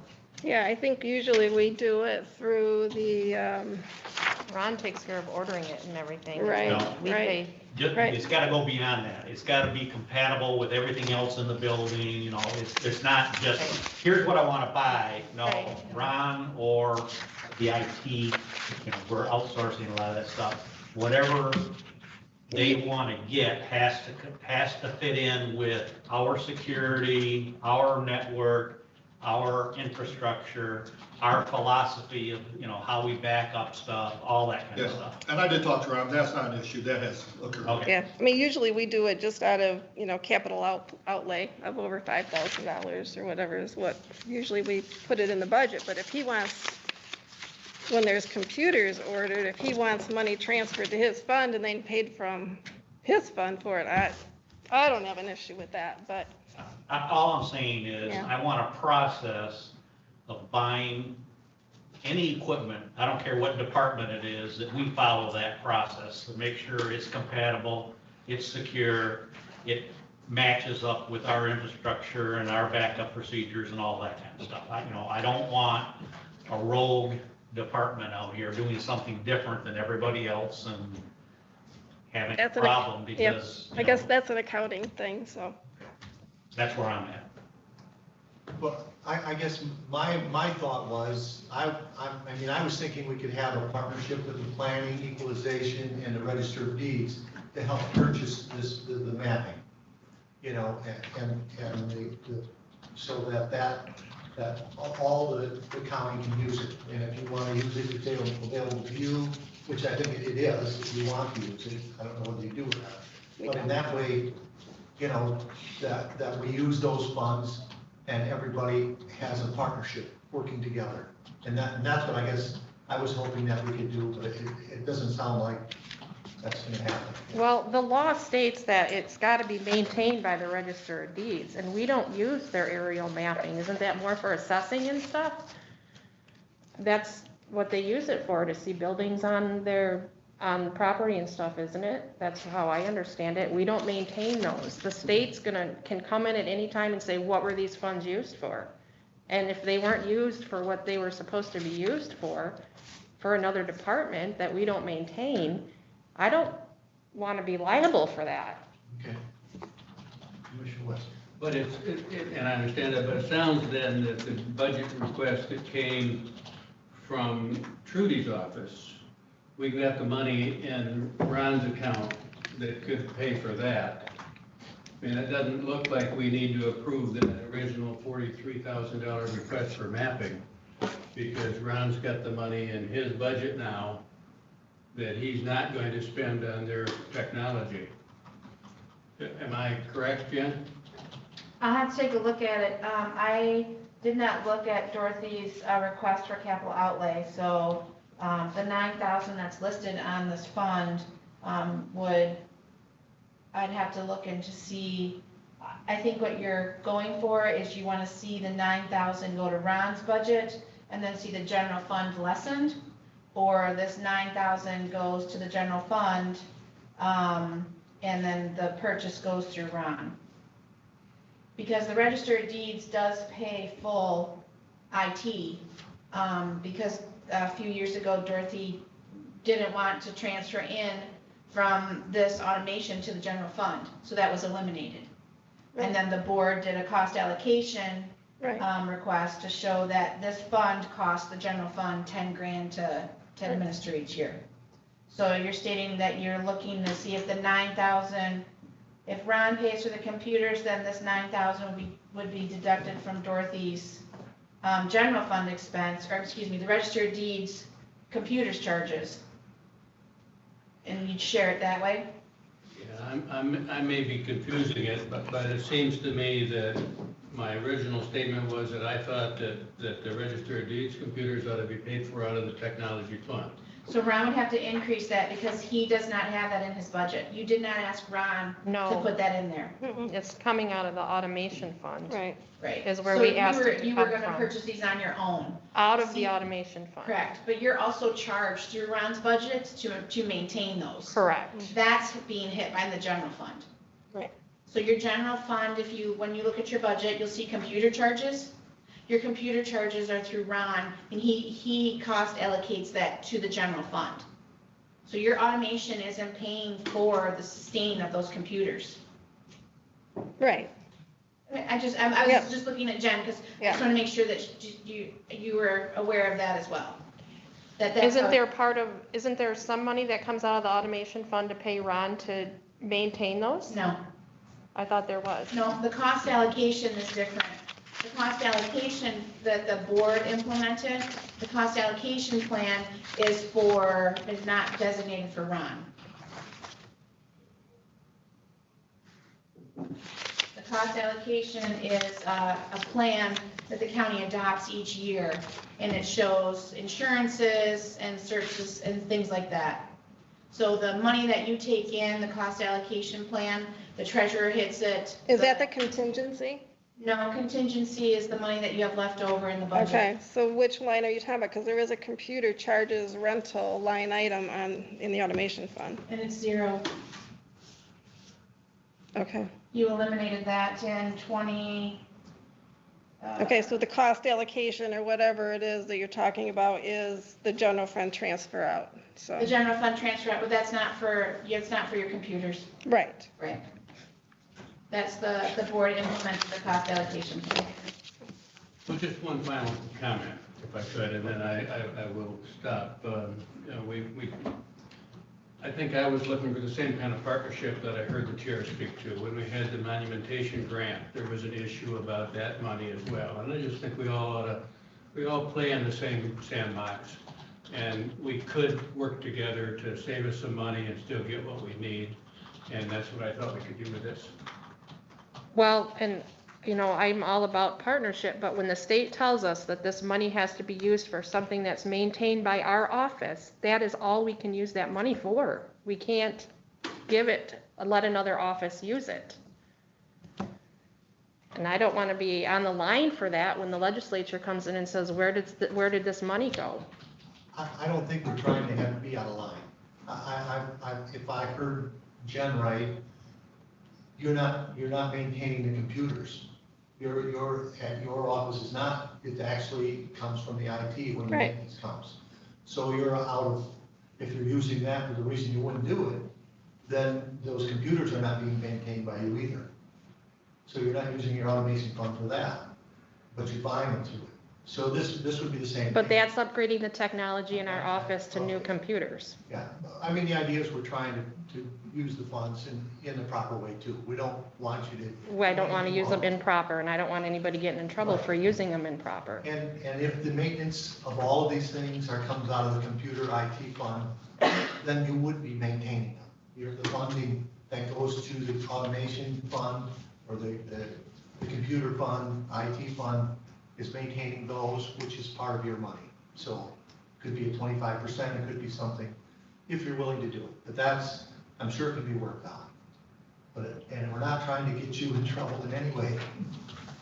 Commissioner Answer. I'm gonna go back before I was a commissioner and learned all this crap about budgeting. Tell me. You probably know more I than come I do. into the Register of Deeds office to investigate a piece of property that I was interested in buying. And I'd want all the information, including, this was big before we had it online, we could look at the maps. And somebody would help me.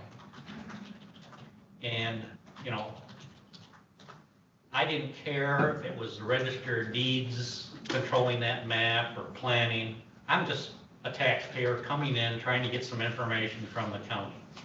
I don't care which department it is. All I want to do is get the information that I want. And there's got to be a way to do that. If it's, if we are getting so siloed that, I do this, now you go down over here because I'm not going to pull it up for you on my computer to show you. We're getting way out of line as far as helping the customer. And I don't want to see that. So I totally agree. let's try to have some reasonableness about this. And, I'm not telling you what to do. I just want you to keep it in the back of your mind that from a taxpayer standpoint, they don't care which department it is. Yep, and when we They're have, walking in here trying to get some help. yep, and when we have people come in. Somebody wanders help into the them. clerk's office and they say, oh, no, you gotta go down the hall to register deeds for that. That's fine. But then, I'm not gonna show you something even though I could, that's a struggle for me. Well- So, I'm not saying that ever happened. Keep that in the back of your mind, that, people don't care which department it is. They're just coming to the county for help. So, We have, somebody will come in and they'll ask for their deed. They own 4 different properties. We go to BSNA and all the legal descriptions are in there under the tax number. We don't look at the maps, the mapping, the aerials. We don't know what's on it. We deal with the real property. They want the deed for this address. We'll go to BSNA to make sure that the description that they put in their program that came from the deed from our office matches so that we can give them the right one. That's what we do.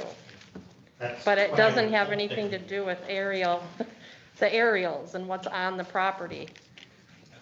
Well, I think, do we have any other statements or questions? Just for Jen. Jen, in the budget, you put the 43,000. How did you allocate it for next year? It's a transfer out from the general fund into the mapping. Okay. Thank you very much. All right.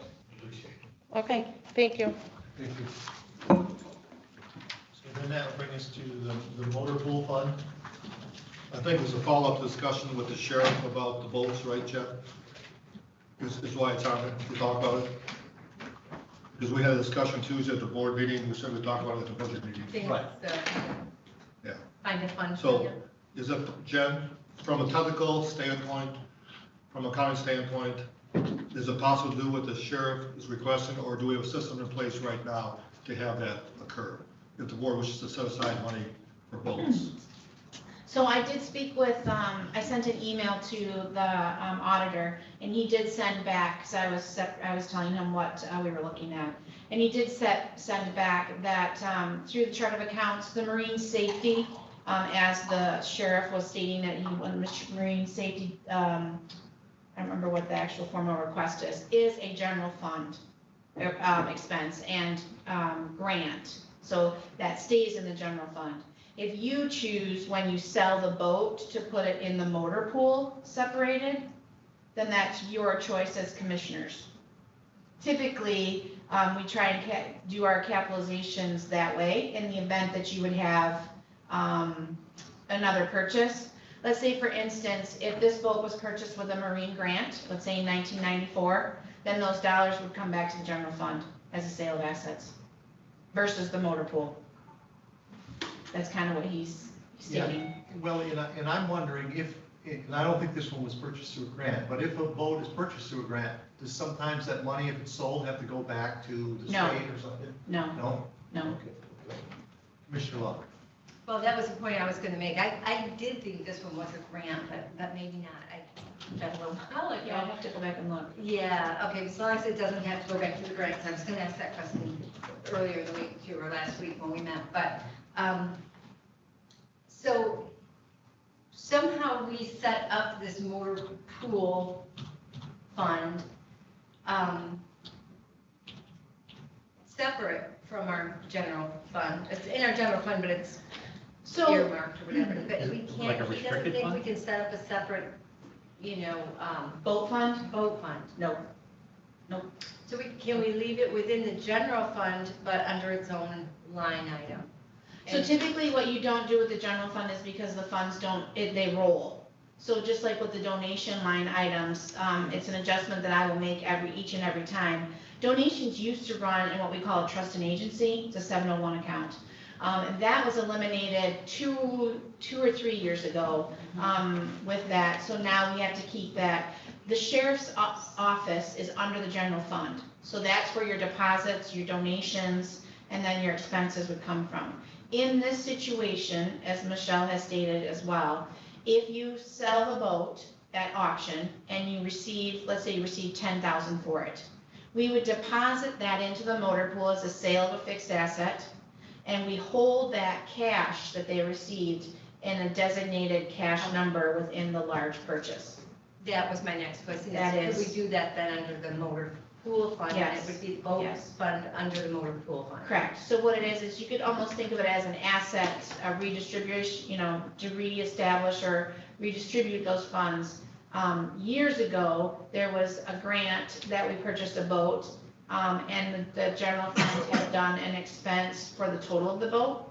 And at that time, Administrator Dave Gill took that difference and he put it in the motor pool, and then you purchased their marine division truck to pull the boats around. So it's just you being in charge, where you want that asset money going.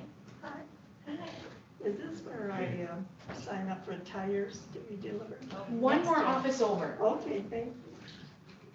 Commissioner Rush. So Jen, grant comes in, it goes to general fund Yes. for the boat. Yes.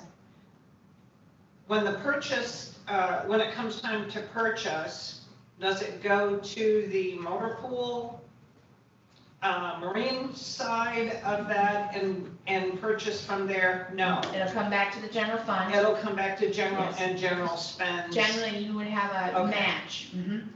Under the separate division of the motor pool, are those dollars carried over from year to year? Yes, it stays in the Okay. cash line item. So if we sell this boat this year, okay, and we decide in 2 or 3 years we need another small boat, those dollars from the marine division of the motor pool would then come to general fund to either pay for a boat or offset the cost of that new boat, correct? If that's what the Board of Commissioners would like, yes. Okay. So basically, it's your choice. Commissioner Anderson. It's not a restricted fund, it's strictly up to the board to decide how to use that money. Is that a correct statement? I would say it's not restricted, it is yours. You choose how many vehicles you purchase, you choose what kind of assets you do with that. There's no routine maintenance with this fund. what I'm getting at here is if we put it into the fund, You can take it a out at future any board time. could take it out at any point in time that they Yeah. decide to And do use it. what they wish. And use it for whatever purpose. It's Same not a thing with restricted, Liverpool, it's correct? not a Yes. restricted. Yes, same with fund. motor pool. Mike, what I'm struggling with here is, do we really want to have all these little slush funds out here that's got money that we carry forward? And, you know, when you ask, how much money do we got? You don't know because, oh, I got a little bit here, I got a little bit here. Everybody's carrying this little slush funds and they're little carryover amounts.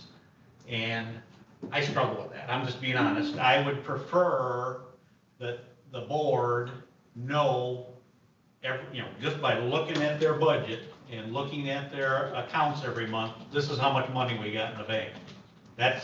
I don't think we want to be putting this money out here and thinking we're restricting it when it's really not. And you don't know how much is out there. You don't know how much you got out there because it's all hidden in these little slush funds. That's my 2 cents. Commissioner Rush. Jen, one more question in regards to that structure. Whether the motor pool is car or marine, if someone were to donate money, it would come into the general fund. If they said they wanted it specifically for a certain project, We point it off. pardon me? Yes, we point it off. It would go, say, into the boat fund. However, the board has to make that decision. Correct. Right. The donor cannot, or the Correct. elected official cannot make that They decision. make the request Yes. that they want it for a specific purpose. Now, are those funds restricted once it goes into the motor pool? So in the motor pool fund that is only by board direction.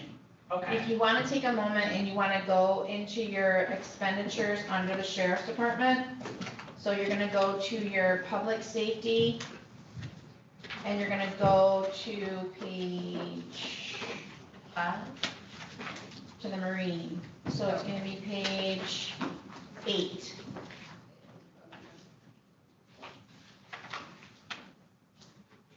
Is this under special funds? Nope, it's going to be under public safety, and it's the sheriff's division, sheriff's office, and it's page 8 of 79. Oh, let's see. Okay.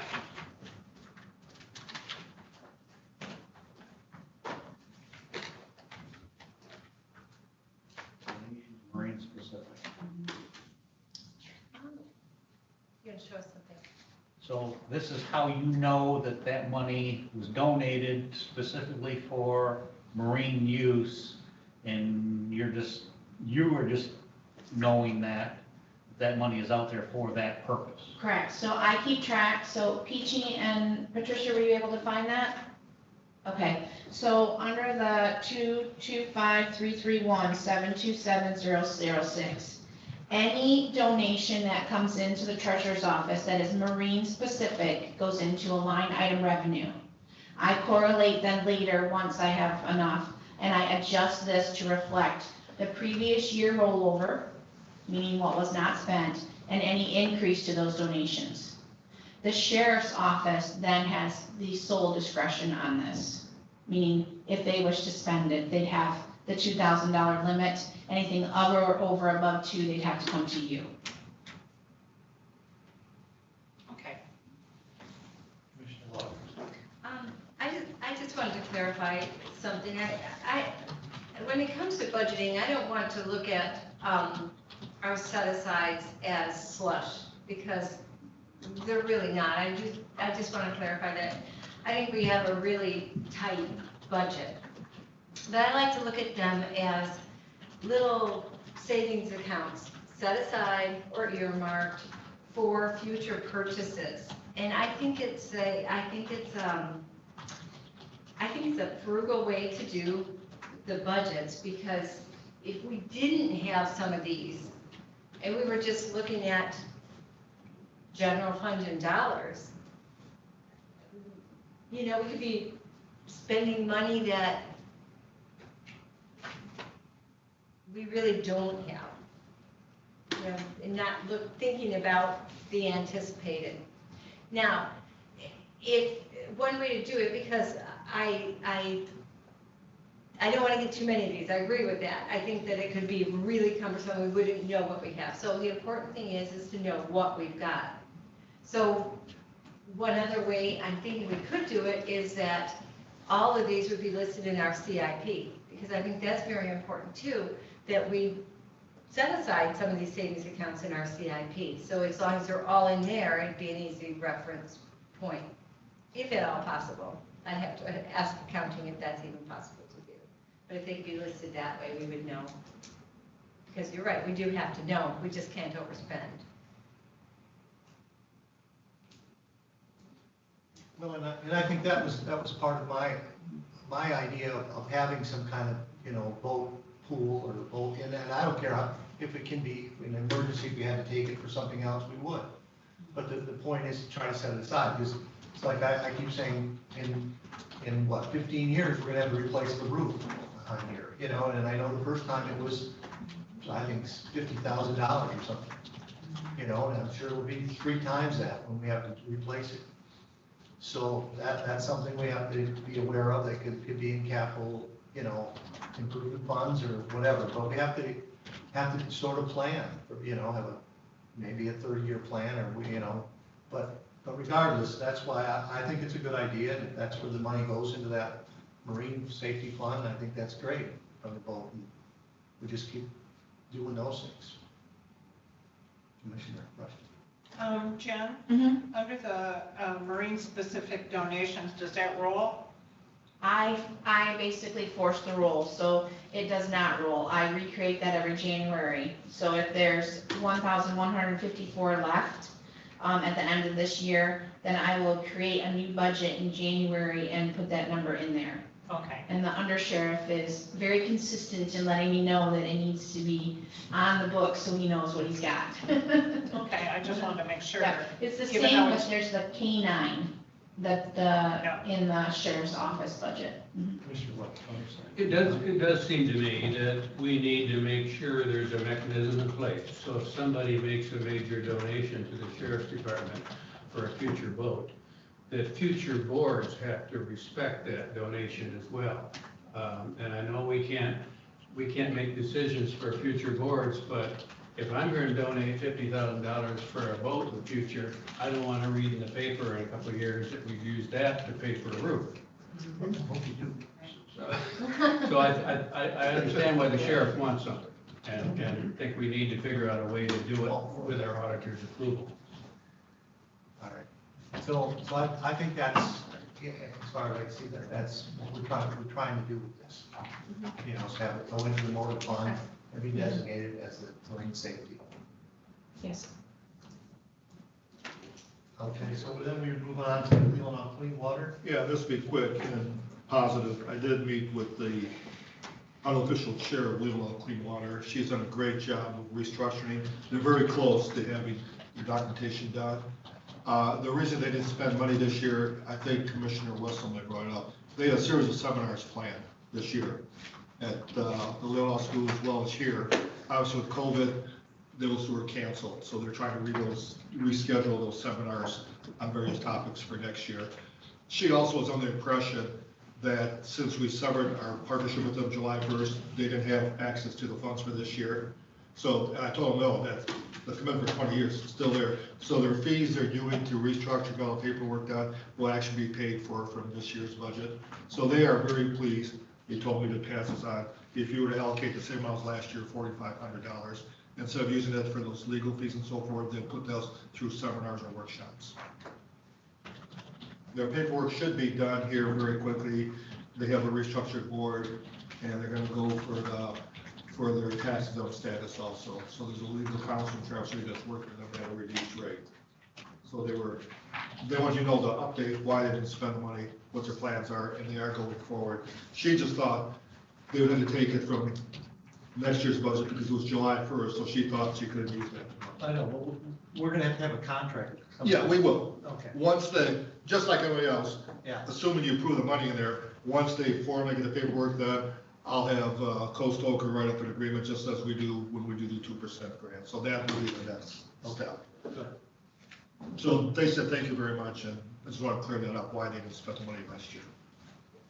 All right, now we go to the Government Center HVAC project.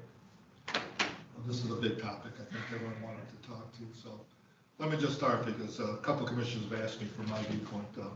I think this board has been very diligent in trying to repair issues.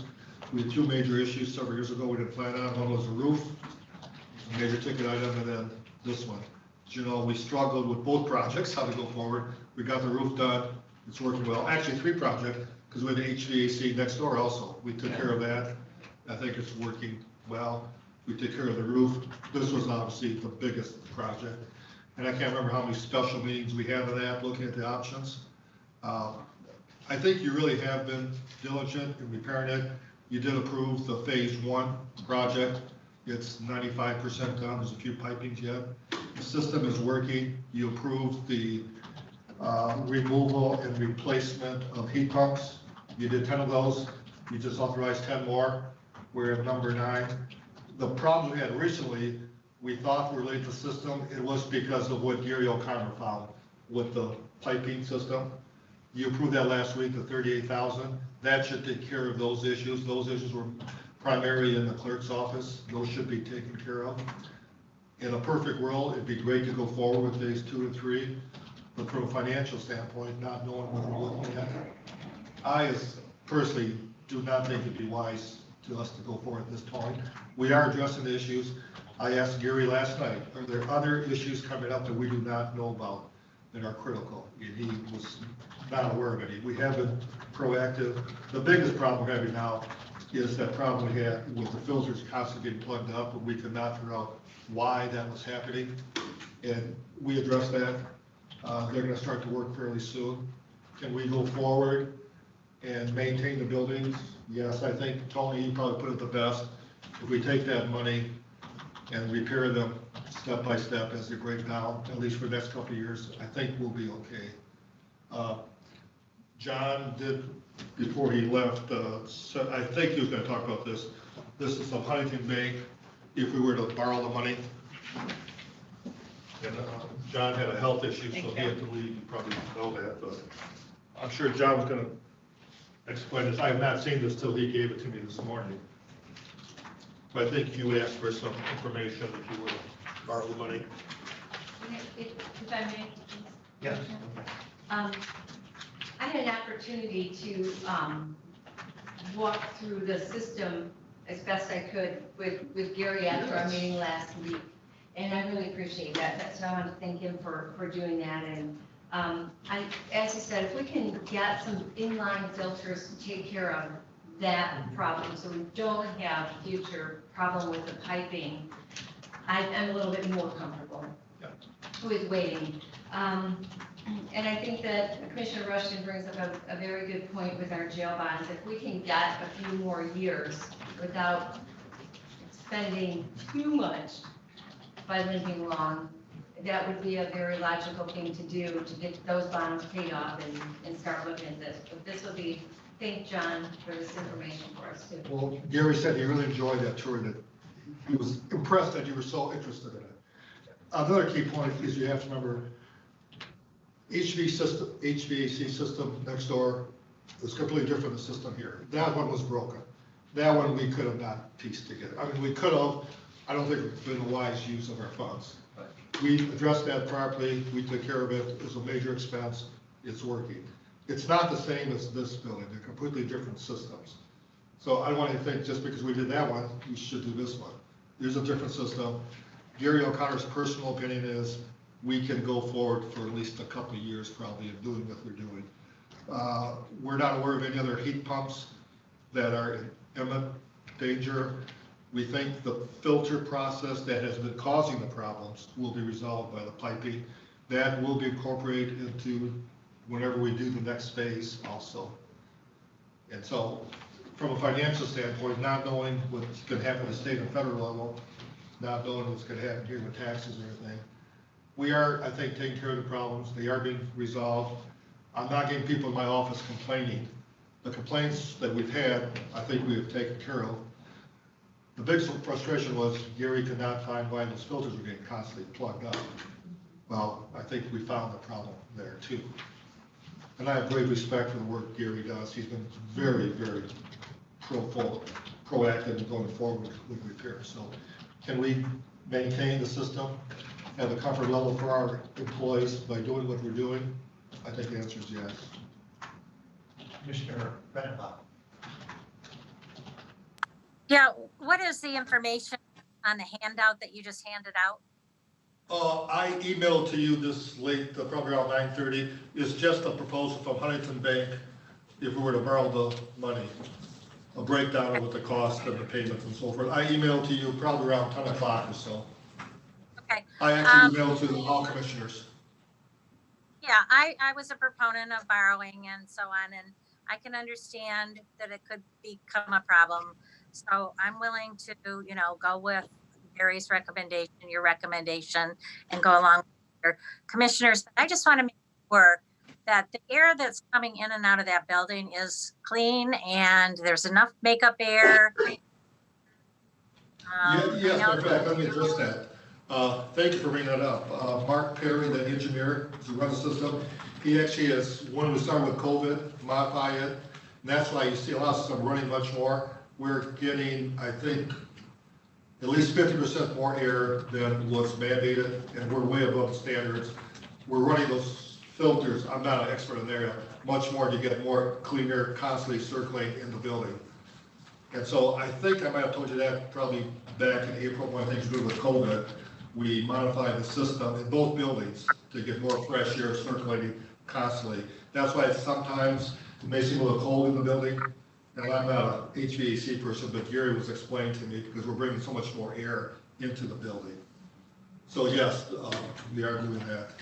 And also, it's critical to remember that this is not time sensitive. If for some reason 6 months or a year from now, you decide you want to do phase 2, you can always do that. But I think as we go to try to finalize our 2021 budget, I think you have authorized the heat pumps, you have authorized repair of the piping. I think for now we're in good shape. Okay, thank you. Commissioner Soderslow. Like Commissioner Redenbach, I too was a proponent of going forward based on what Gary was saying at our last meeting. He was more or less implying that the system was slowly failing.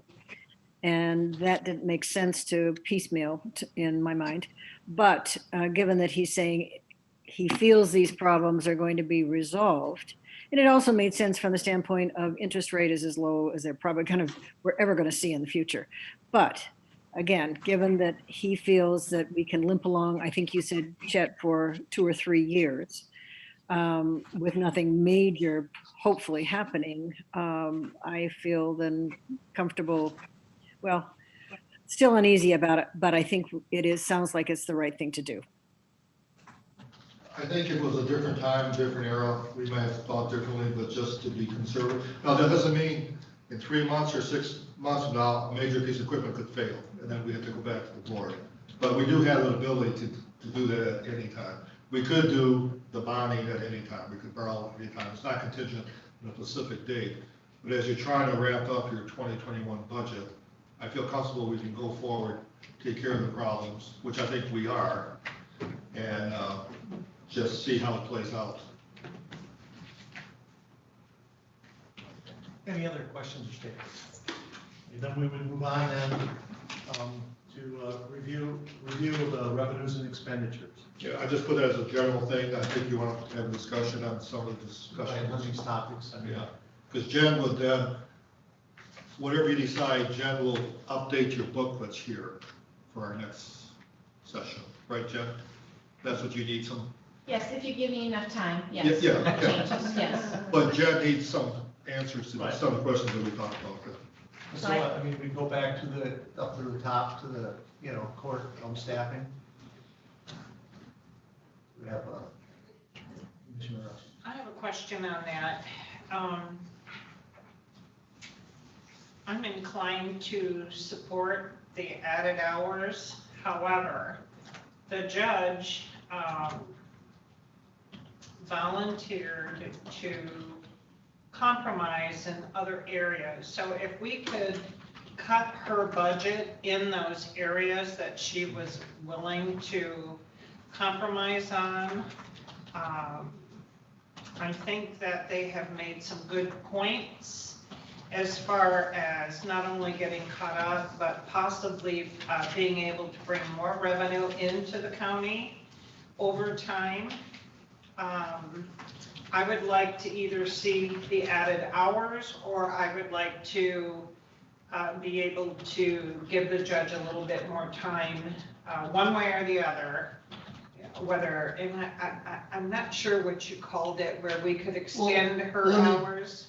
Let me just suggest, because I did talk to the judge yesterday, and she is very flexible, as you can tell. But I think, and I won't speak on her behalf, but based on my discussion, what you said today, I suggest maybe you increase the hours on a temporary basis through December 31st of 2021 for next year's budget revenue. And next year's budget process, you can come back, you can look at how much extra revenue was brought in. She is willing, I think she might, I asked her, oh, there she is, good. Perfect timing, yes. Judge, we're looking at some compromises. I'm just suggesting that, and I don't want to speak on your behalf, but based on our discussions and based on what you said this morning, the board in theory could approve your request on a one-year basis through December 31st, 2021. Next year during the budget process, you can come back and look at the revenue that was generated.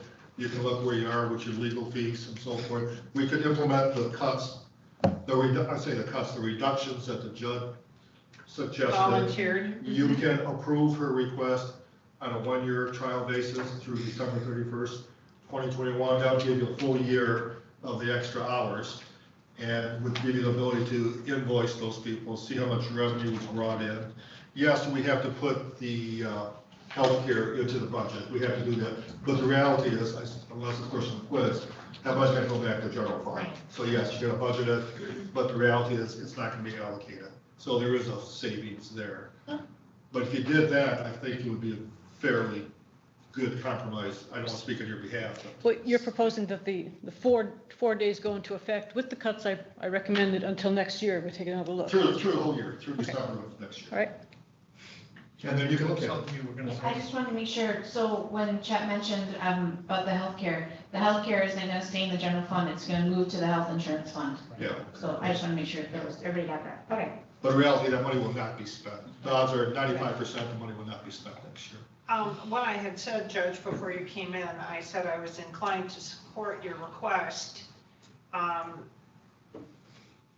adding the hours. However, I had asked the board to look at reducing your budget in the areas that you volunteered to offset that cost. And then we went into this discussion about allowing extended time, but I didn't necessarily mean this year. What I was saying was we should do one or the other, because I really think that we need to look at the opportunity of bringing that revenue into the county. So that's kind of what I said. Yeah, just one other thing that Chris copied out. Just this past week, we generated about $1,500 in fees.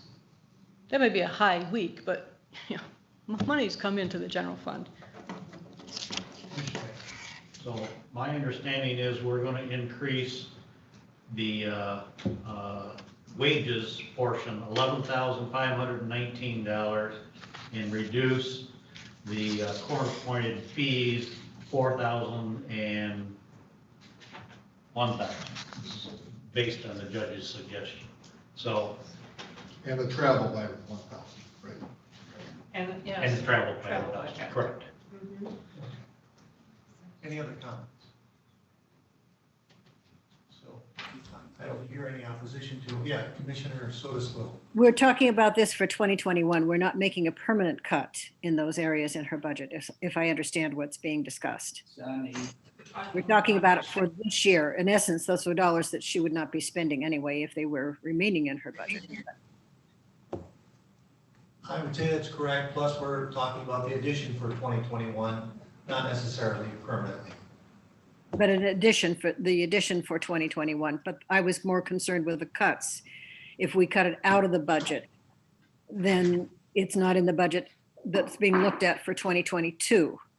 So I think what I heard the judge saying is they don't intend to spend those dollars in 2021. So are we cutting those out, or are we just simply showing them as that they won't be spent during 2021, but not removing them permanently from her budget for 2022? The line items are still there, and then next year she'll request how much money she wants in those line items. Right. Yeah, we're not determining 2022. We can't do that Yeah. at this time. Yeah, so No, I'm not locked into those amounts for, Oh, yeah, every year right, each right, department that was my has its own understanding, but officials. thank Yeah. you for clarifying that. That's what I wanted to clarify. So you're not locked in. Good. Okay, thank you. Okay, so I do need some clarification, because now I'm slightly confused. Okay, so in 2020, currently, you're going to leave this as a 17.5 position, because I thought I just heard somebody say we're gonna switch it up here in 2020 as well. This is for Okay. 2022. Okay, I just wanna make sure, because that's what I thought I heard on the record, so I just wanna make sure, okay. You might have heard that from Chet, but he's Okay. not a board member. I said 2021, I thought. I thought I said Yeah, 2021. January 1st through December 31st of 2021. Which is fine, just because if it was 2020, then you would, No, then no, in it's October. no. So that's, I just wanted to make sure that that was upcoming. Okay, so you're talking in 2021, and I have in my notes that you are reducing the $6,500 that that the judge has proposed, and then we are adding the additional benefit package and wages to that budget for 28 hours. Okay, Correct. I believe that's what everybody hears. okay. Thank you. Commissioner West. And I'm fine with this, but I'm reflecting on what Commissioner Sotis Little mentioned. If she comes back next year, if she were to want the $6,500 back, that's a budget addition. It's not going to be automatic. And I think we need to recognize that once it's gone, it's gone. And if next year she says, I can't do that, then she adds back to the list of budget addition requests. It's the same process every year, and next year you're gonna have a new board. So that new board will review the judge's budget requests for 2022. We have no jurisdiction over that today. And I understand that. But in the budget preparation process, in the 6 years I've been here, the starting point is the prior year's budget. And so I'm just reminding us all that the starting point for the judge's budget next year will be $6,500 less than it was this year. However, I just want to make sure everybody understands that.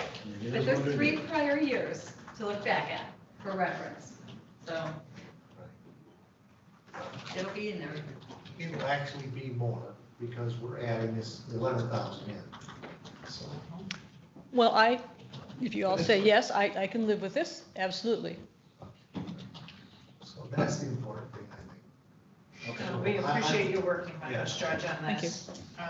As you can see, we're struggling with a lot of different issues before this budget can be approved. And I just want to say thank you for working with us on it. Oh, thank you.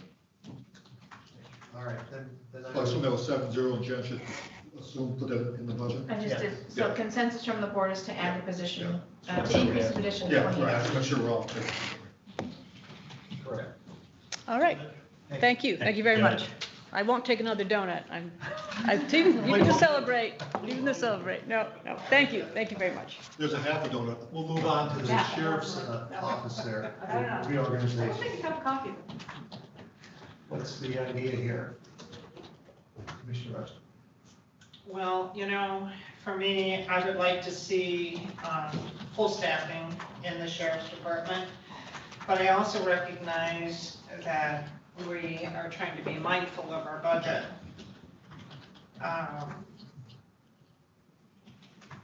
If we can find our way to 2, that would be great. If not, I would like us to find our way to at least 1. I echo that. I'd like to see if we can manage both, but if we cannot, at least 1.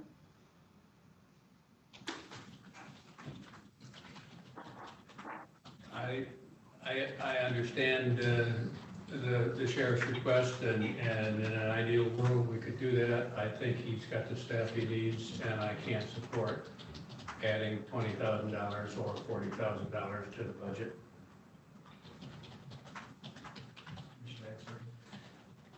I look at this, that lieutenant position is there. They do have supervision during the day. You know, and that's what we're talking about here, is adding sergeants during the day. Even though he's out there doing, you know, special events and all that administrative stuff, he's available. If there's an emergency, guess what? They all show up out there. And in reality, you know, we're talking about these snap decisions that a deputy may be called on to make. He's got to make that decision on his own anyway, because the sergeant's not going to be there when he needs to make that snap decision anyway. So I struggle with adding anybody right now, certainly not two.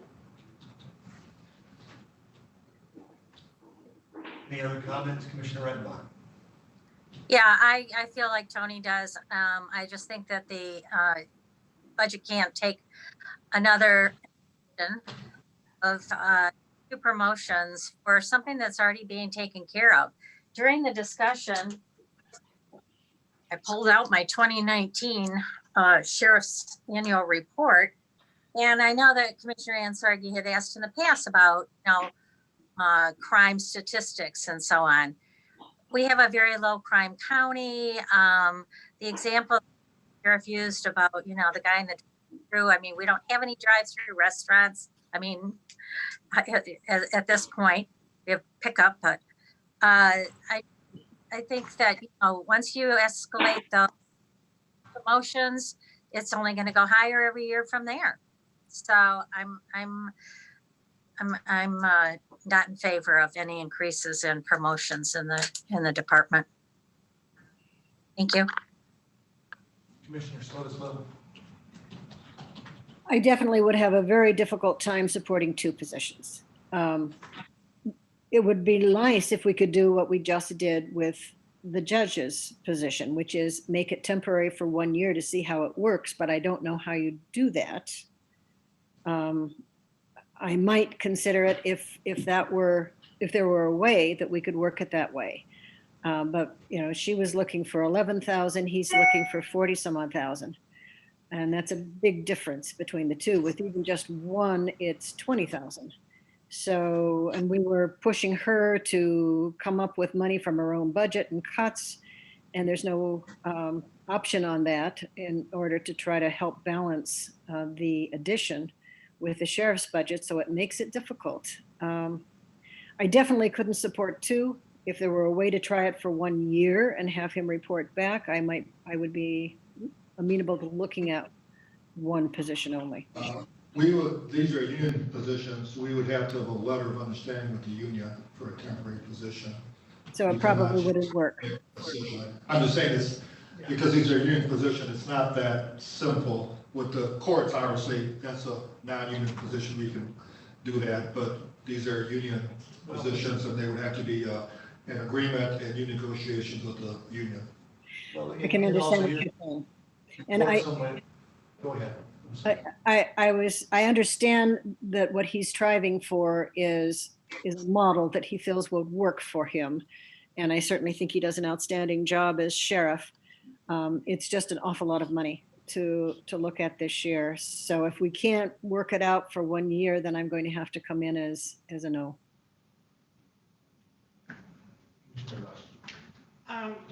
When we were discussing the sheriff's budget,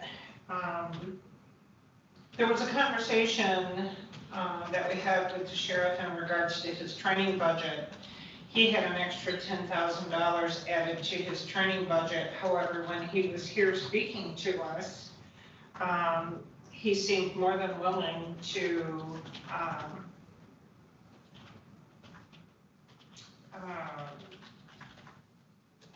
I guess my question is, would he be willing to compromise his training budget to go towards the one position?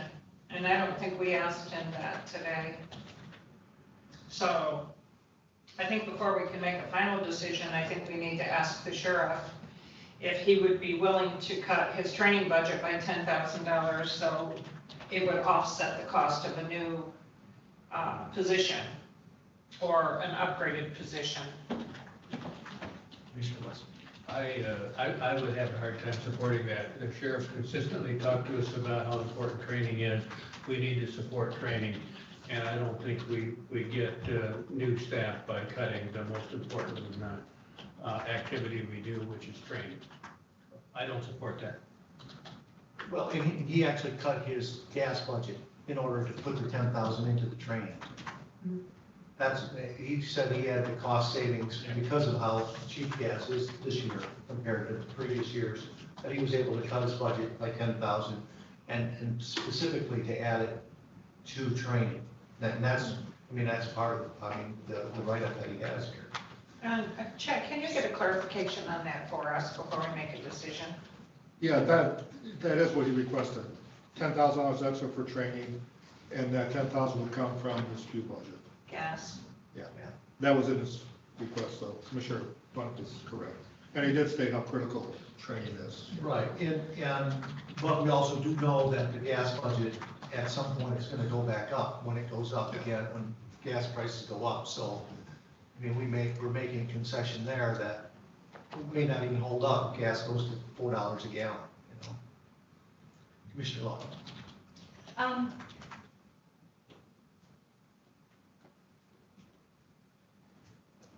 There's a lot to consider when it comes to our sheriff's department. And what this is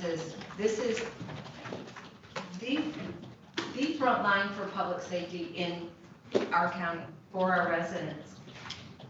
And it's not just a split decision. That's the end goal, is that our deputies are prepared for that split decision. There's a lot that leads up to that, and a lot that leads up to that is the day-to-day leadership.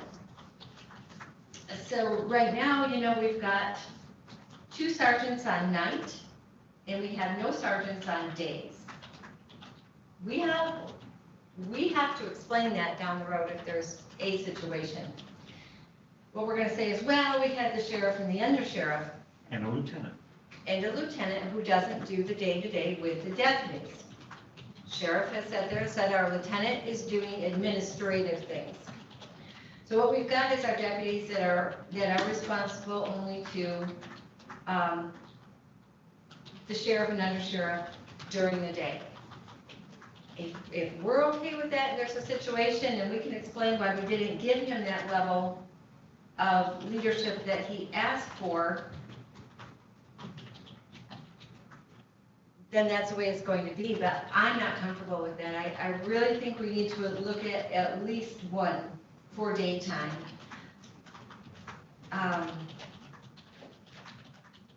All it's going to take is either our sheriff or undersheriff, one of them being injured or not able to work for a while, and then all the leadership is going to fall on the one, and then you're talking fatigue, etc. Potentially. And that's what we have to be concerned about is potential. It's a different world right now out there with law enforcement, and I think we have to protect our deputies as best we can so that they're out there to protect us.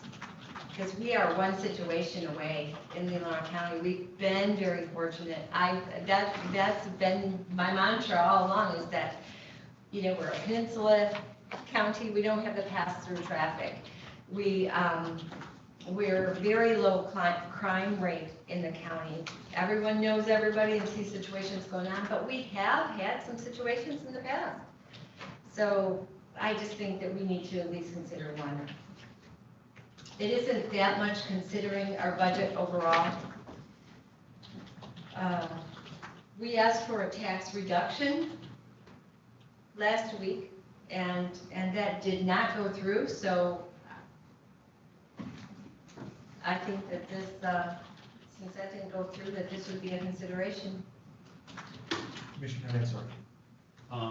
we also did not adjust his budget for the additional attorney fees associated with arbitration that we are experiencing this year. And,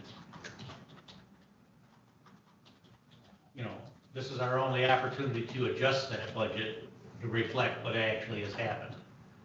And I didn't hear any suggestions about where that money's gonna come from. I'm whispering, I don't know that we can, because that's a. What do you mean? This is the time to do it. We're putting the budget together. How much money are you gonna put out there in the budget for attorney fees? That's what I'm talking about. And basically, we're saying, well, we're gonna ignore what happened this year and not put any more money in the budget because we're just not gonna do it. Well, you know, that's not the purpose of having a budget. You should be looking at what your actual expenses are and budgeting accordingly. That's my 2 cents. Commissioner Locke. I don't think that we generally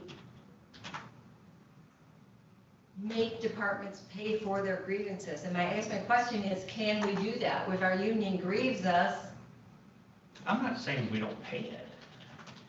well, what you're saying is that basically, we're not punishing the sheriff's department for grieving us. And so therefore, we won't give them the position because we didn't charge them for grieving us. I'm just asking the question is, I don't think we can do that. You have to budget the money somewhere. We have to budget for attorney fees and those things, and we do. And that comes out of, I believe, the commissioner's budget. But I don't think we can start charging back, unless we can, if we have an opinion on that. Can we start charging departments, if they're gonna grieve us, can we start charging them for attorney fees? I don't know. Yeah, I believe there is a line item in the sheriff's budget. He has a line item in his budget for He has his very own? Yeah. For legal fees, right? Yes. But we didn't eliminate that. You did not eliminate that. You haven't gone line by line yet. I'm not sure if you're going to, but. I would think we'd have to increase it, not limit it. Yeah, you gotta increase it. You got a judicial. So the Okay, So, Teamsters All right. Union is under the Board of Commissioners. so, How do we do the Teamsters Union then? usually all the legal fees have come from the Board of Commissioners. Board of Commissioners, okay. we have another meeting at noon, so we're gonna have to try to either, if you wanna continue, we'll have to take a lunch break to do that, or do you wanna try to finish this up in 10 minutes?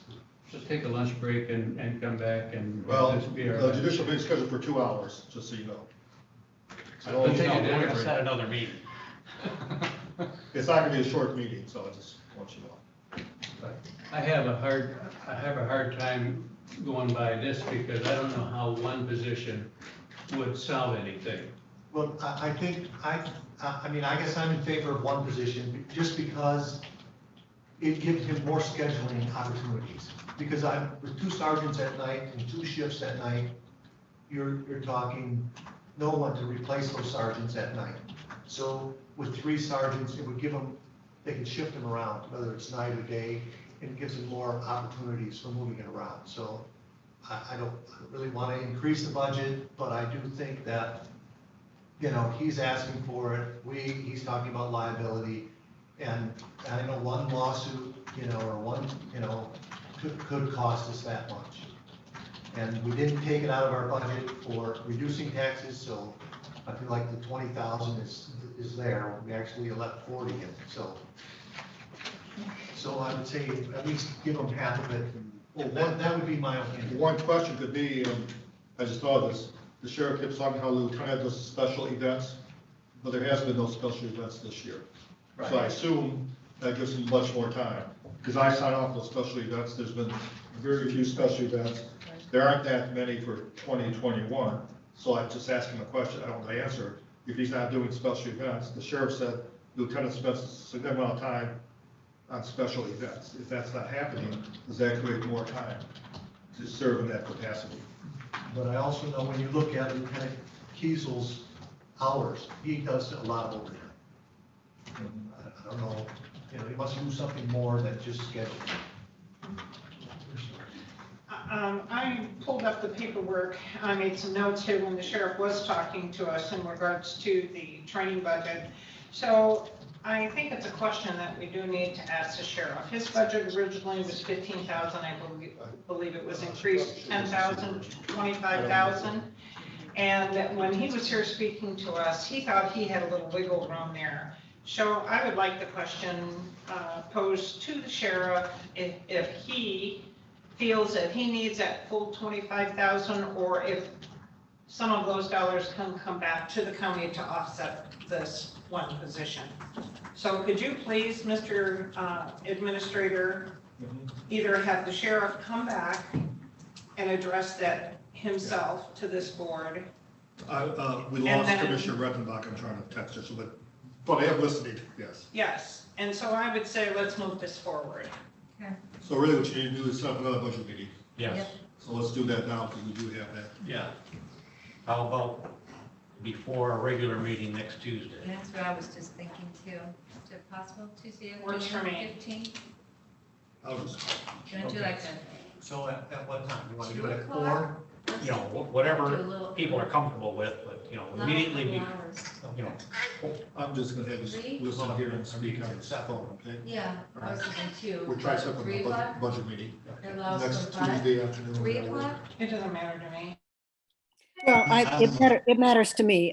I've got the morning with Land Bank and Brownfield, but, you know, doing it in the afternoon before the other is, I'm comfortable with, but, you know, I'd like to slide it as close to the 7 o'clock as we can.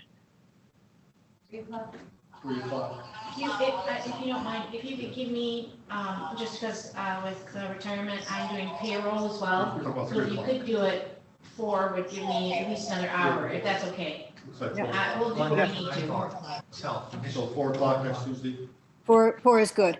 And if I may, one other thing I'd like to, since we're revisiting this issue, you know, the statement was just made about overtime.